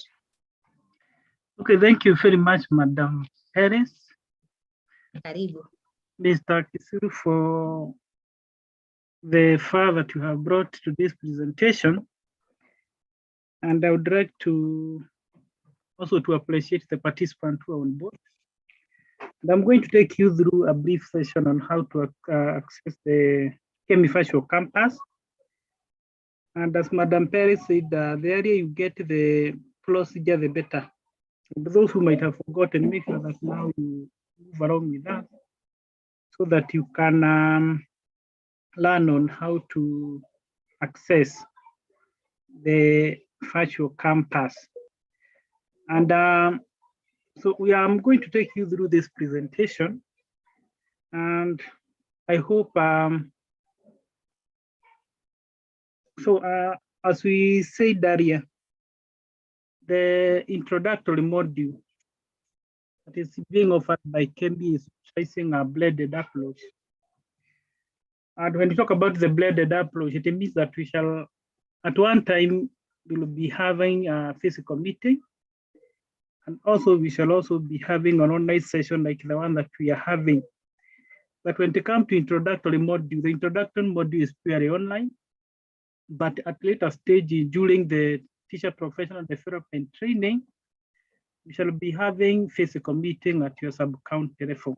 That is the arrangement, but currently the introductory module is free online. And the TPD will be offered through Synchronous and Synchronous mode, whereby Synchronous will make use of a video conferencing app like the one that we are using. Whatever we are going through right now is Synchronous. Because we're able to chat with each other real time. But when it comes to a Synchronous, it means that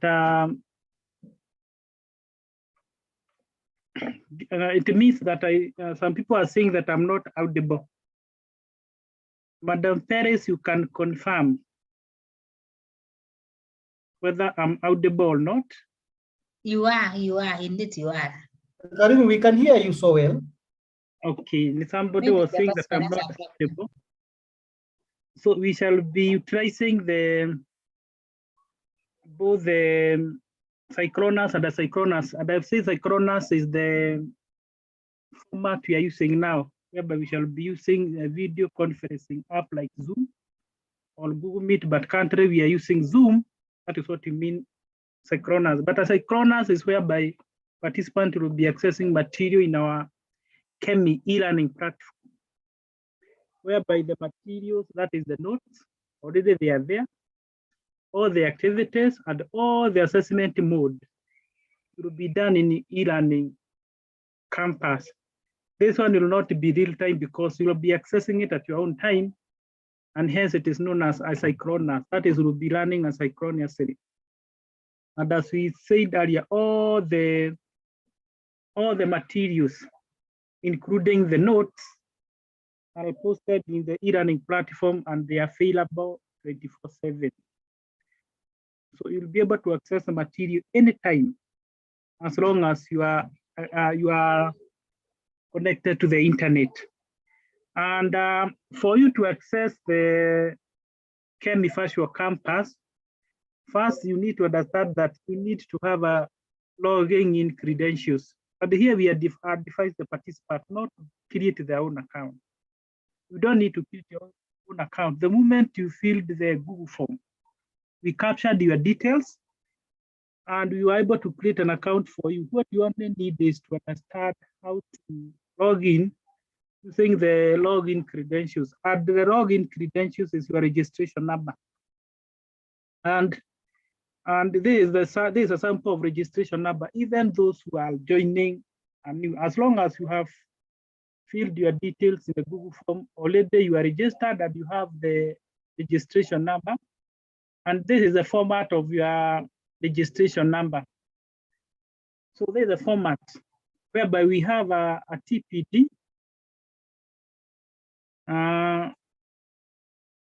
We have TPD 1, but when it comes to TPD, then we shall be talking of TPD 2. So we shall be talking of TPD 2 because TPD 1 is for the cohort that finished earlier. So in your case, we shall be talking of TPD 2. So do not use TPD 1, use TPD 2. Then the year is still 2021. And then you put your county. 01 is for Mombasa. And since Mombasa, that always put the 2 digits. Don't put the three digits. Don't put 001, but you put 01. If you put 001, you will not be able to access. You will not be able to access the e-learning campus. So you put 01. If you are from Kuala, you put 02, 02, Kilifi 03. All the other counties, the code should be 2 digits. And then you put your TSC number, and that is the format of your registration. We are going to show you how they should be in terms of username and in terms of password, but that is your registration number. So as long as you have the registration number, then you are supposed to access the e-learning campus without a problem. So you should master that TPD 2/2021/01. If you are from other county, the county code will change. And then your TSC number, this is just a sample for a student. And here you are saying that you must use the county code and TSC number or PF number that you used to register. The details that you used to feed in during your Google form don't change. That is the one that was used to create the registration number. And to access our e-learning campus, you need to access through this field, HTTPS, and you have the /elearning.kemi.ac. You can take a screenshot of that, the URL, that link. Make sure that you remember that link. That is the one that you type in your browser. You can use any browser you type, and after typing that browser, it will take you to this interface here. This is the interface that you are going to hide. And in that interface, you are going to put your username and password. There is a section for username and password. And another mistake that you have been making is to log in as a guest. If you log in as a guest, not to be able to access Cinema TV. And please don't create an account. You just use both username and password. And now this is how you are supposed to log in. After you arrive at this username, I'm going to take you live to the system so that you learn how to explore. But I want you to understand first what we mean by the username and password. You arrive at this interface whereby you put your username and password. And when we talk about the username is, you are supposed to use the registration number, but now here TPD is in lowercase. That is, it is a registration number, but TPD is lowercase. That is the username. When it comes to password is now similar to a registration number, whereby TPD is uppercase. I hope you have differentiated between the two. TPD is lowercase in case of username, but when it comes to password, TPD is uppercase. So if you interchange the two, you'll always be getting invalid credentials, and you will not be able to access. So master, remember your registration number. Remember the password is username is the registration number, but TPD is lowercase. And therefore it will be TPD2, where TPD2 is lowercase, and TPD uppercase, and TPD2 when it comes to password.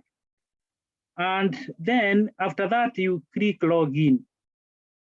After that, you click login. And when you click login, then it will directly take you to an interface like this. And now I just want to take you to the live system. I'm going to use my account so that now you understand what we mean, how to go about the system. So I'm going to log in, because that is where you are supposed. I said username use TPD2, but TPD in lowercase. Password is TPD2, but TPD is uppercase using your registration number. Then you click login. If you click login, it is going to take you to a dashboard similar to that. And if you are able to put your image photo, then the first thing you'll get in the KME dashboard is your photo. And then you are going to get a dashboard similar to this. This is a kind of dashboard you are going to get. Using this dashboard, you can access the TPD, but it is always a deviceable. You click this icon known as site home. Anytime you come to this dashboard, sometimes you may find that the courses are not accessible, but it is always a deviceable. You click this site home. The moment you click this site home, it is going to take you to this. It's going to take you to this interface, whereby you are going to see all the courses. And here you are assured of accessing all the courses that are in our e-learning campus, but you only be able to access the one you are registered. So you may see these courses, but you'll not be able to access because you are only registered to TPD. So that is the only course that you can access. But to avoid getting lost, you just come to home, click. Then it will take you now to all these courses. Now you select. In your case, don't try to click other courses because you're not accessible because you're not registered. You click Teacher Professional Development Program. And if you click Teacher Professional Development Program, it is going to bring you to this interface. And there is TPD Introductory Module, Cohort 1. This one is from the previous cohort. And then we are talking of TPD Introductory Module, Cohort 2. If you click Cohort 2, then it is going to come to that point. And let me see whether I am. I know let me go. I may not be able to access this because I don't have the credential, but I am going to use TPD cohort 1 to show you how to navigate the system. So if I click TPD cohort 1, realize that I'm not registered for cohort 2. This one will it is now how the system will open. Cohort 2 may be a bit different, but I want to show you how to. The most important thing is how to access the node and how to do the activities and the assignment. For example, after you have come to this interface, there is the notes. The course is alleged in terms of the chapter that you have been taken through. The chapter that you have been taken through by Mr. Kisiri, you can see the overview. There is introductory module. That is the introduction. There is professionalism, competence-based curriculum, pedagogy, and inclusive education, assessment. All the standards are there. But we are currently at professionalism. That is the unit we are covering now for those people who are not able to access the previous training. Now, when you come to this point, you'll be able to see all the note on professionalism.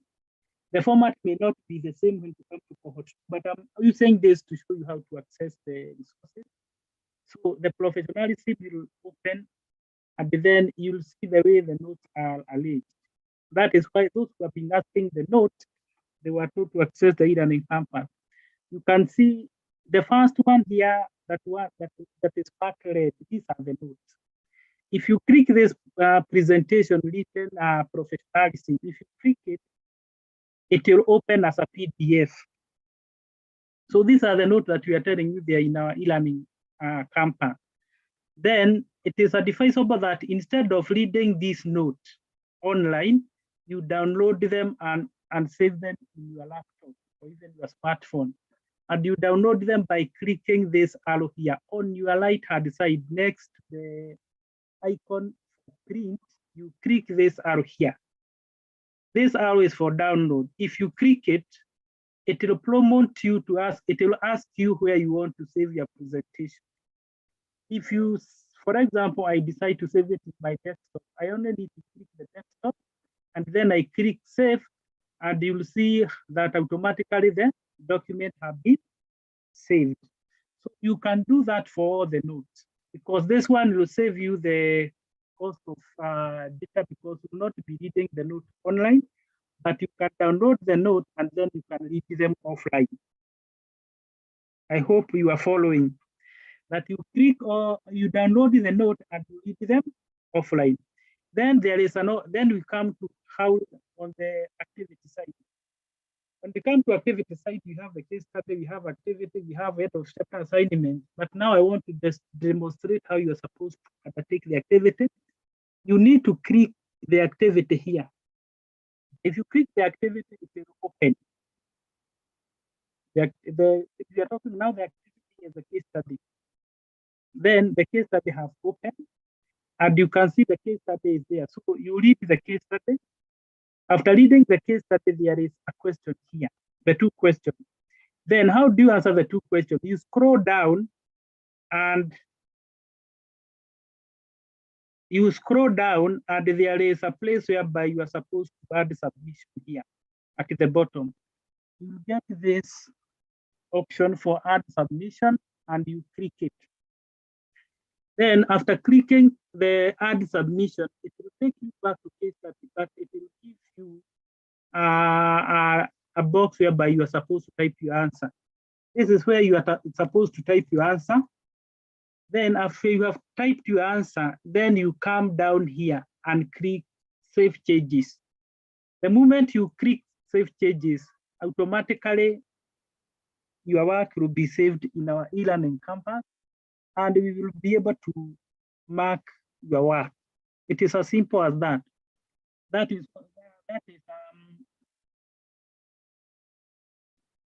after you have done your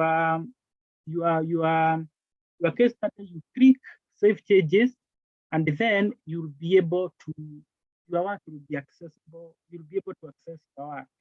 Then I want to demonstrate on how to do the other activities. because this one is whereby you are supposed to type directly. That is what we are calling an online text. Then we can go back to the same standard, and then we look for the other activity. The other activity here is activity 1.1. Let us see how you are supposed to do the activity. Because there are some activity that you may upload a document instead of doing an online text. Like this activity, you are supposed to access a certain link, you read. Then after reading that access article saved by clicking the following link, that is Kenya revealed the cost of student unrest in school. If you click that link, it will open and you will read. After reading, you are told identify some of the issues mentioned in the article. That is the question. Then you come here at the bottom and you click add submission. That is add submission. Then in this add submission, again, it have opened, you can now submit your work in two formats. Either you type directly in form of an online text, or you can type as a Word document. You can decide to send the Word document to us, or you convert it into PDF, and then you come and upload it here. There is an option of now uploading the document that you have typed in your computer. You can, and when uploading, you are supposed to come and click this icon here. When you click this icon, sorry, this add submission, let us go back to add submission. Then you come here. Then you click this icon. If you click that icon, it will ask you to choose. You click upload a file. Then upload a file, it is asking you choose where the file is. If you click choose file, it will ask you where you have saved your file. If I click my desktop and I look for the same file that I had downloaded earlier, that is, I can select any file, for example, maybe this one. Then you say open. You'll after I open, you can see the file. It is basic education book. It is a kind of a PDF format. You can see already the file have been uploaded. And after that, what you only need to do is then upload this file. If I click upload this file, the file will, then let me just try and see how it will behave. I click upload that file. Now you can see the file has already been uploaded here. This is the file that I have uploaded in form of PDF. But this file is not saved until you click save changes. If I click save changes, now the file will be saved. But in my case, I don't need to save because this is just a demonstration. So this is another format you can use to upload your assignment. You type using your laptop, and then you come later and upload it in the form of a document, either Word or in form of a PDF. So those are the two formats. Those are, and somebody is saying that I'm very fast. Sorry, I never thought I'm very fast. So let me repeat this. Christine, sorry for that. You have mentioned that I'm very fast. Let me repeat. So I'm going to go back to case study. For those who, that is a case study. It opens.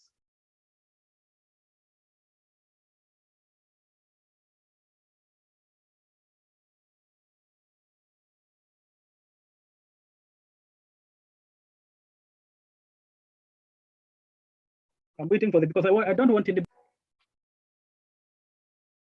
When it comes to performing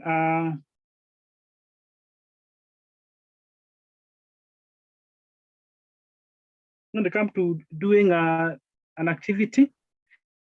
Mr. Garin, allow me just to alert the members that we now have the link, the registration attendant register on the chat, so that they can start filling. Okay, just proceed. Thank you. That is the case study. Okay, sorry. I want now. Allow me to go back because I have been enrolled to the course that you are. Let me use the one that you use now instead of using cohort 1, so that you have an experience of how. So that is a cohort 2. Thank you, Mr. Kwira, for that quick response. Now that is the cohort 2 that you not be accessing cohort 1. Thank you, Akira, for that. Now that is the format of cohort 2 because it's slightly different from cohort 1, but you can see the way the format, the chapter have been arranged. They're almost similar to what I have talked about. There is chapter 1 on chapter 2, and chapter 3. So there is the interface that you are going to access. Then we come to professionalism again. If you look at this interface, you can see if you want now to access the material, if there is a presentation here like this one, if you just scroll down a bit. Scroll down, then there is you can see the way the content is arranged. There is professionalism and kept standard. Then there is case studies, there is kept indicators and activity. I was interested with the activity because I have demonstrated the case study. And you can see the kept competency indicator. This is a kind of material that you'll be able to access, the kept standard. And if you can see these are the standards that you have been taken through. These are the standards that you have been taken through. So that is how you will be accessing the material.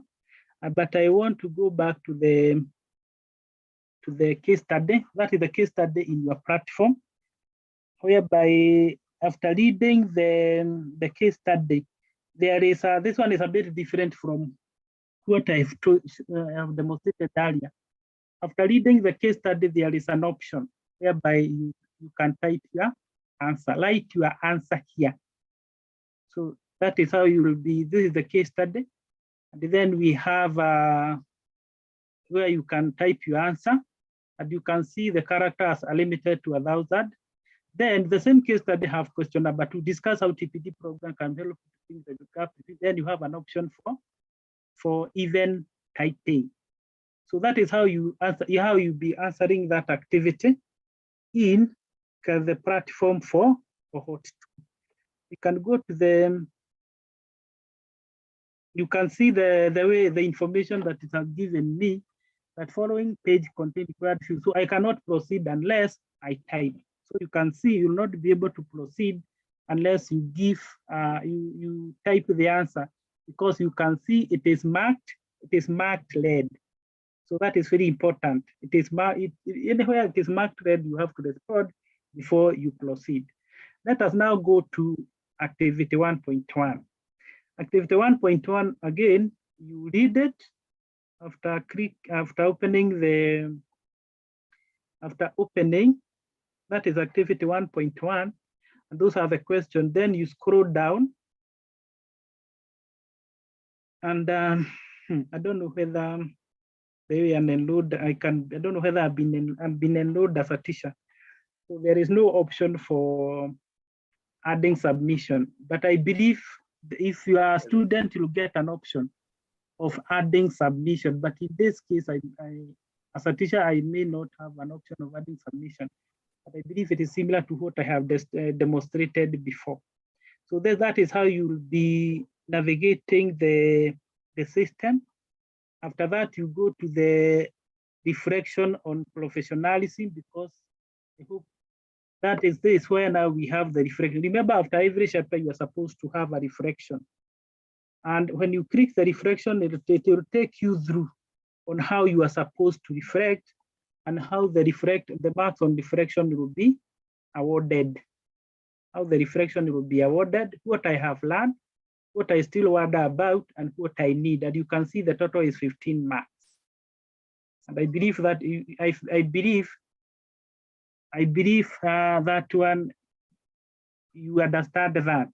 But there is a document here on reflection you can click and read. If you click that document, and it will download, and you read about on how to go about the reflection. It's very important that you read that document. And there is a if you scroll down, you are going to find a rubric on how the reflection will be marked. So even before you put down your reflection, make sure that you read this rubric so that you understand how the reflection will be marked. For you to get the 5 marks, what is expected of you, we have the 5 marks, we have the 4, we have the 3, we have the 2, and we have 1. What I have learned for you to get 5 marks, correctly state the session topic, describing the relevance, the illustration, how it applies in real life situation using an example. That is why you'll be getting your 5 marks. What I'm still wondering about 5 marks and what I need to run another 5 marks. So that is the rubric indicating how you will get marks. So before you start lighting the reflection, make sure that you read this rubric, because it is telling you how your work will be marked. So then after that, that is how now you will be navigating the activities in the e-learning platform. But anytime you go to an activity and there is no a box to type, you scroll down and see whether there is an option for adding submission, you type and you save changes. So that is how you will be navigating, but always begin from this site home. That is very important. And then come to teacher professional development program and just want to refresh. And then you come and select cohort 2 because you are not enrolled cohort. You click cohort 2 and then you start from, you can read the introductory module overview, and then you come to professionalism, that is where we are, and then you start from there, and you'll be good to go. So you can see there are only 3 activities. There is a case study that you are supposed to type direct, and then you can read this document, kept competence indicator for teachers, you read it. There is activity 1 and there is a reflection. So you have only 1 activity and then a reflection. And if you do that, you are through with the first, you are through with the first standard. Then you go to the second as we progress and you do the same. I hope now you are in a position to navigate our e-learning. It is very simple. And somebody is saying, when should reflection be submitted? Remember, it is after every standard. Like after we are through the professionalism, you come and reflect what you have learned. Like now you can log in and reflect and submit, because we need a reflection after every session. Because if you go back to the reflection on professionalism, it is asking you, these are the questions you are supposed to answer. What have I learned? Like today, what have you learned? What are you still wondering about, or what I need to learn more? And you can see it is at a professionalism. And that is the first session we are having. Even tomorrow, we are still having to have a reflection. So don't take a lot of time and then you try to reflect on what you have learned. You will have forgotten.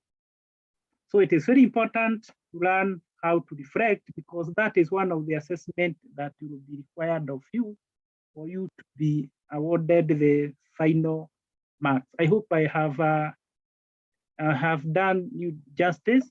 Then after that, you can go back and log out, because you'll be using a laptop or a computer that is not yours. Don't leave your account open. Somebody may access it. You only need to log out, because I want to proceed with my presentation on the other aspect of e-learning campus. I want to go back to my presentation from where I stopped. I want to go back from where I stopped so that we continue. So, and after you have logged in, it is always important to complete your profile by providing the information that is required. After you log in, here there's an information that is required, like the information on your TSC number, the county, then before you are fully registered. Make sure that you fill that information, and then you go and click site home. You'll be good to go, and you'll be able to access our e-learning campus. Then after that, that is what we are saying, you update your profile. You can even click here to update your profile. After you have filled the required information, you click update your profile, and then it will take you to that option. I was not able to go there because there was no profile. My profile is complete. For those who are accessing for the first time, they will be taken there. But when you reach here, you may be confused. You cannot see any course. That is when I said you need to go and click this site home. You can go to my courses, look at the site home. If you click site home at this point, you're going to get all the list of the courses. After you complete your profile, you'll not be able to see the courses. Click site home, you'll see the courses, and you continue to access. You'll be able to continue accessing the information in our e-learning platform. Then you can see after clicking site home, you get this information as we said earlier. You click TPD, and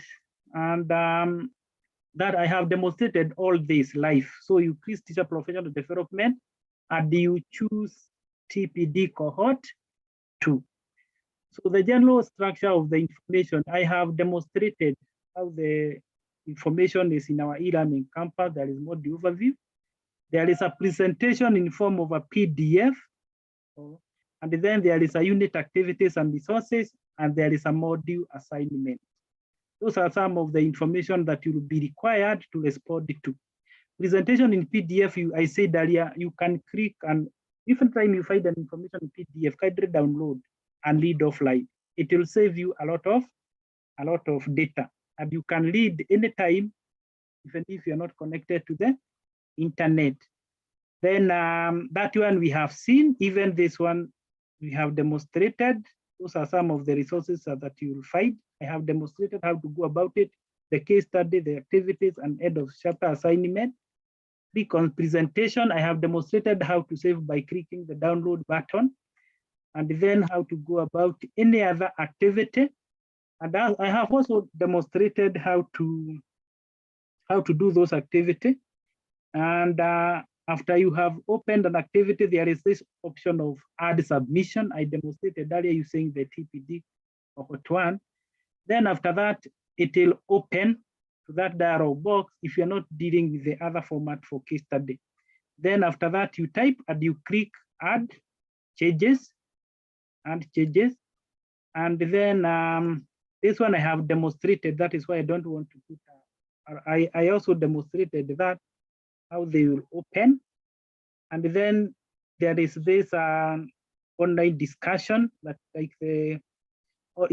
online discussion that you also respond to, and then how you can. You saw this using the case study, whereby we have where you can type the online discussion, then you submit after typing, and then I also demonstrated how you can upload the activity in form of Word or PDF, and after uploading, make sure that you always click save changes so that you actually save in our e-learning platform. Now, when you are using the e-learning platform or any other online learning system, it is always important to observe some e-learning of what we call the online etiquette. That is that is what we call the etiquette, online etiquette. We call them netiquette. E-learning online etiquette. That is the good manners when you are using the internet, because the online system, because sometimes you realize that it can be very embarrassing. And you have seen this even in our WhatsApp group, whereby you can even upload a very offensive material or material that has not appearing, or you can even write a message that may make people to respond in a manner that is not good. That is why it is important to observe what we call the do's and don'ts. And some of them, we are saying that always log in your account, that is in Chemify campus, using your password. And after you are through with your work in our e-learning campus, always remember to log out. Especially if you'll be using an institutional, like your school computer or any other personal computer, always log out, because if you leave your account open, somebody may even tamper with your work. Somebody may even kind of edit your work or delete some of your work in your account.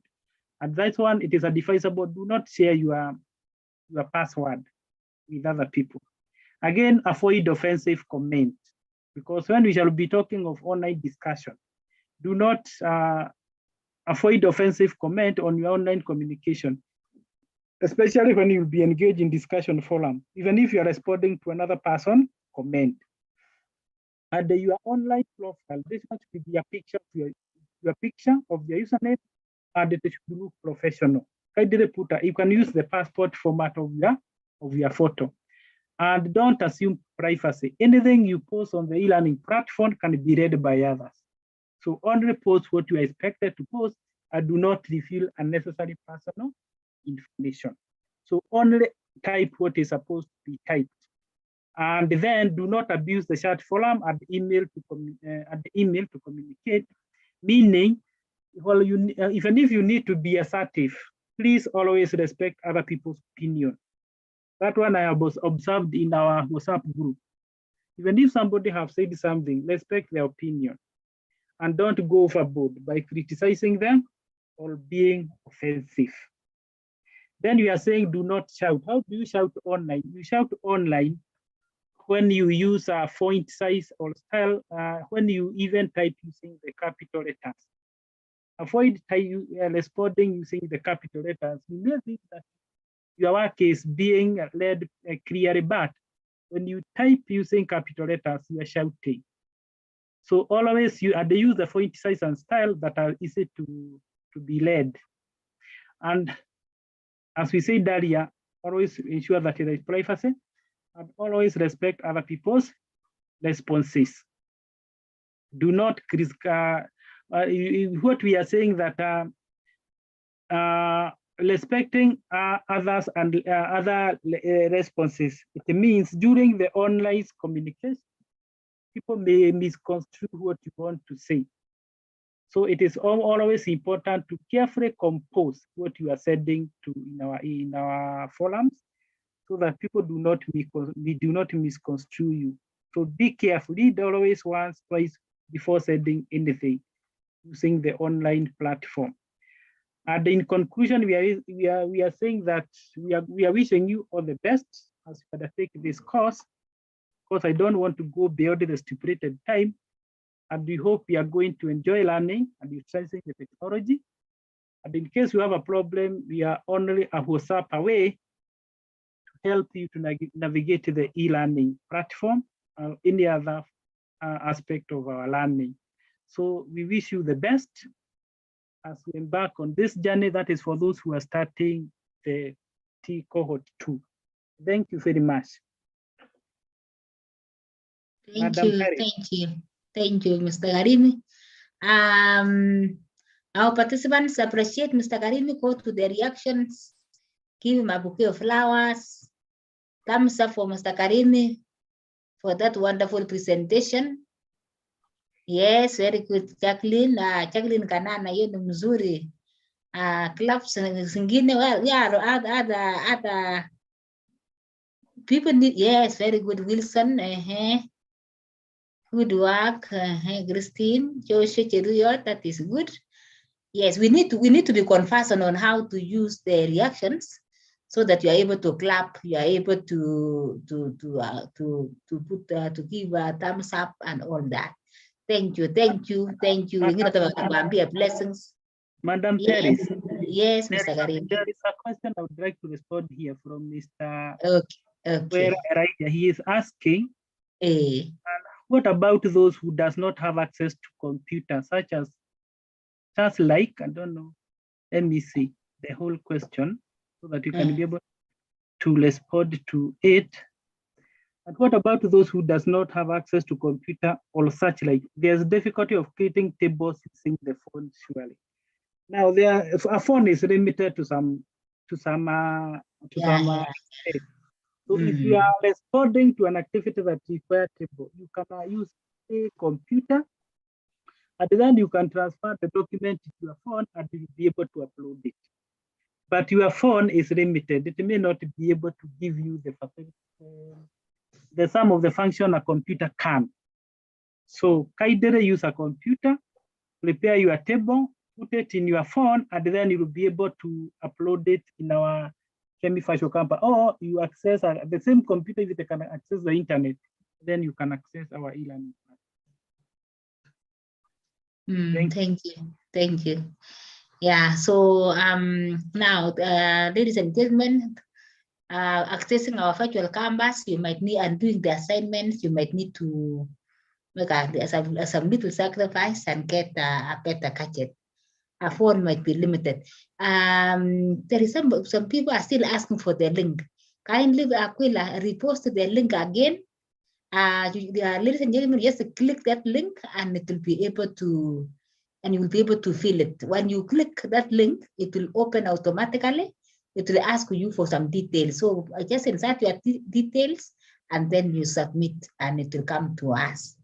Otherwise, I know in this introduction of today, there are some terminologies that were so strange to some of you, especially the secondary school participants, those from secondary schools where CPC has not reached. When we talk of things like rubrics, I know that is strange to you, but don't worry. That was just an introduction. And tomorrow now, we shall be looking at assessment, even I mean CPC, competence-based curriculum. And so like rubrics is just one of the assessment tools. And you find that it is more or less what we used to call in 844 marking scheme. So like CPC, you even give the learners the marking scheme in advance. They already know what's expected of them. So thank you, our participants. Mr. Aquila, please repost the link, the attendance register.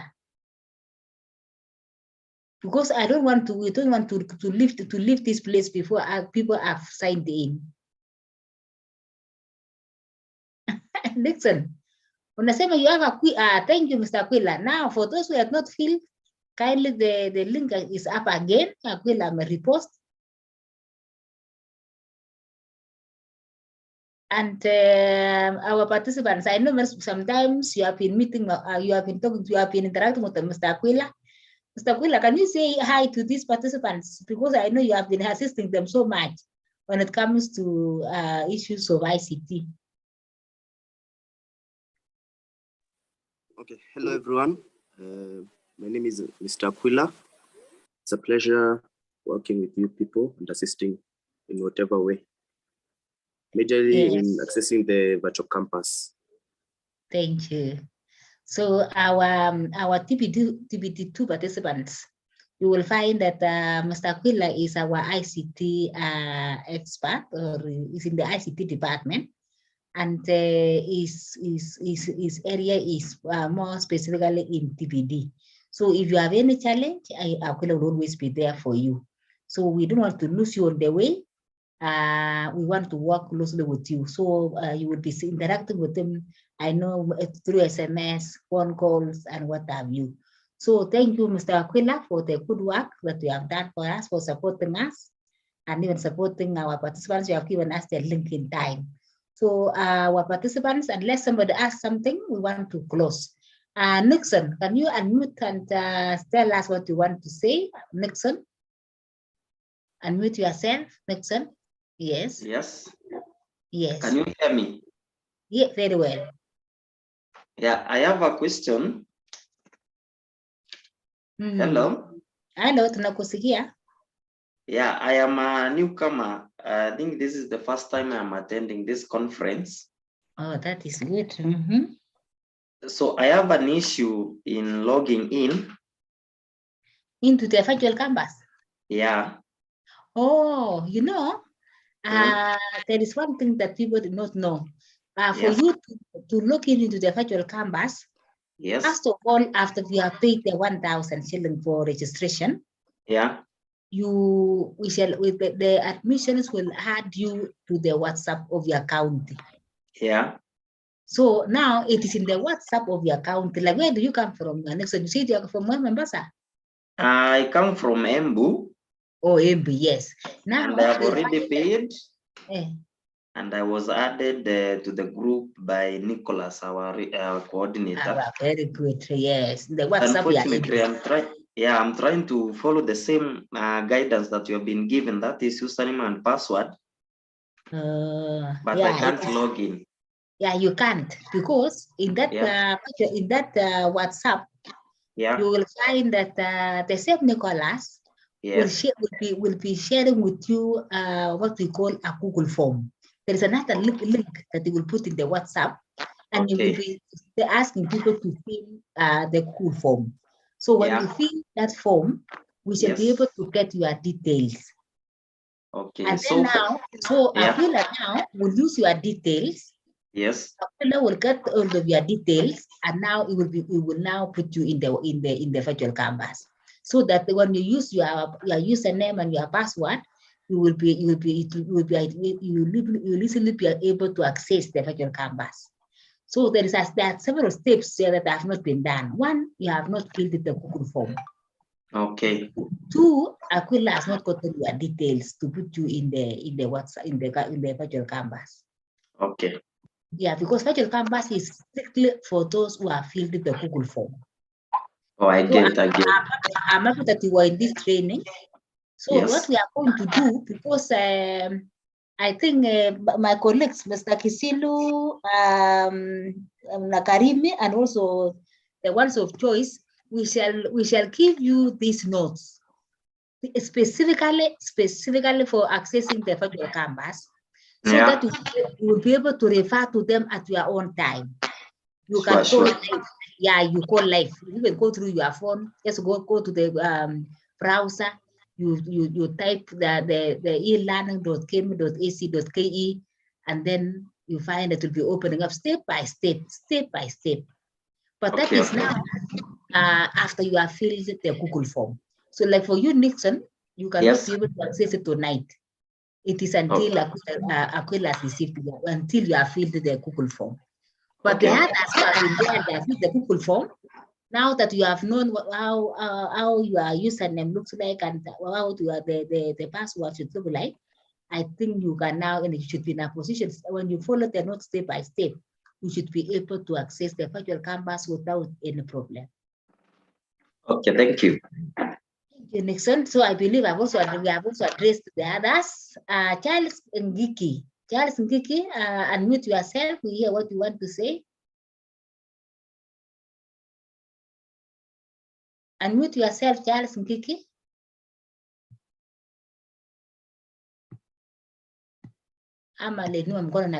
Okay.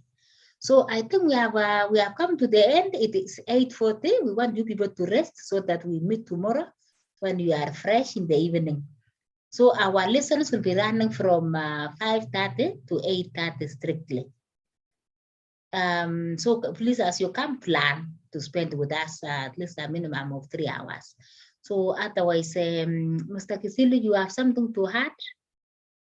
It is like not really. Yes.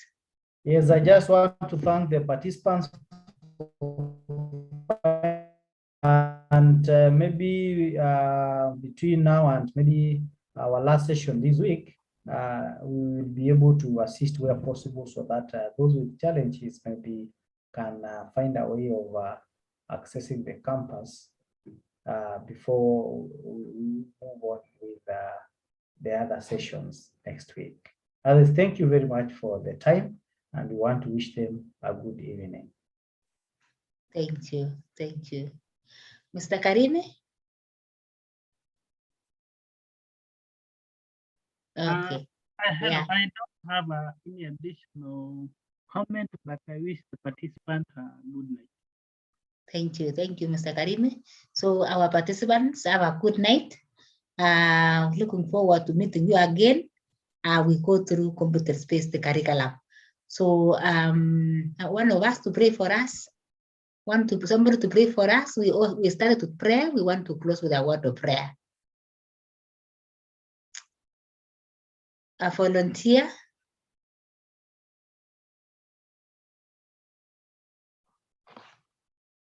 A volunteer. Yes, very good. I can see Mary T. Unmute yourself, Mary. Thank you. Pray for us, Mary. Let us remember that we are in the presence of God and of our petitions and prayers. In the name of Father, Son, and the Holy Spirit. Amen. Almighty God, we thank you for this beautiful session you have given us. Thank you for the instructors who you brought to us in this professional development of our careers. Bless our lecturers. Bless their plans and activities and families. all the preparedness they are doing for us, and guide us the Holy Spirit so that we may be able to comprehend and be able to tackle the activities, meet the challenges we are facing in this 21st century. We ask through Christ Lord. Amen. Amen. Amen. Thank you, Mary. So good night. There was no, somebody was saying, where is the attendance register? The same link that you have filled was the attendance register, so don't worry.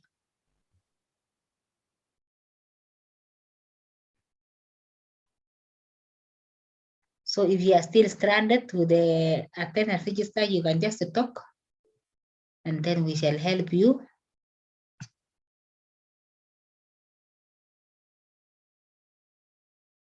Good night.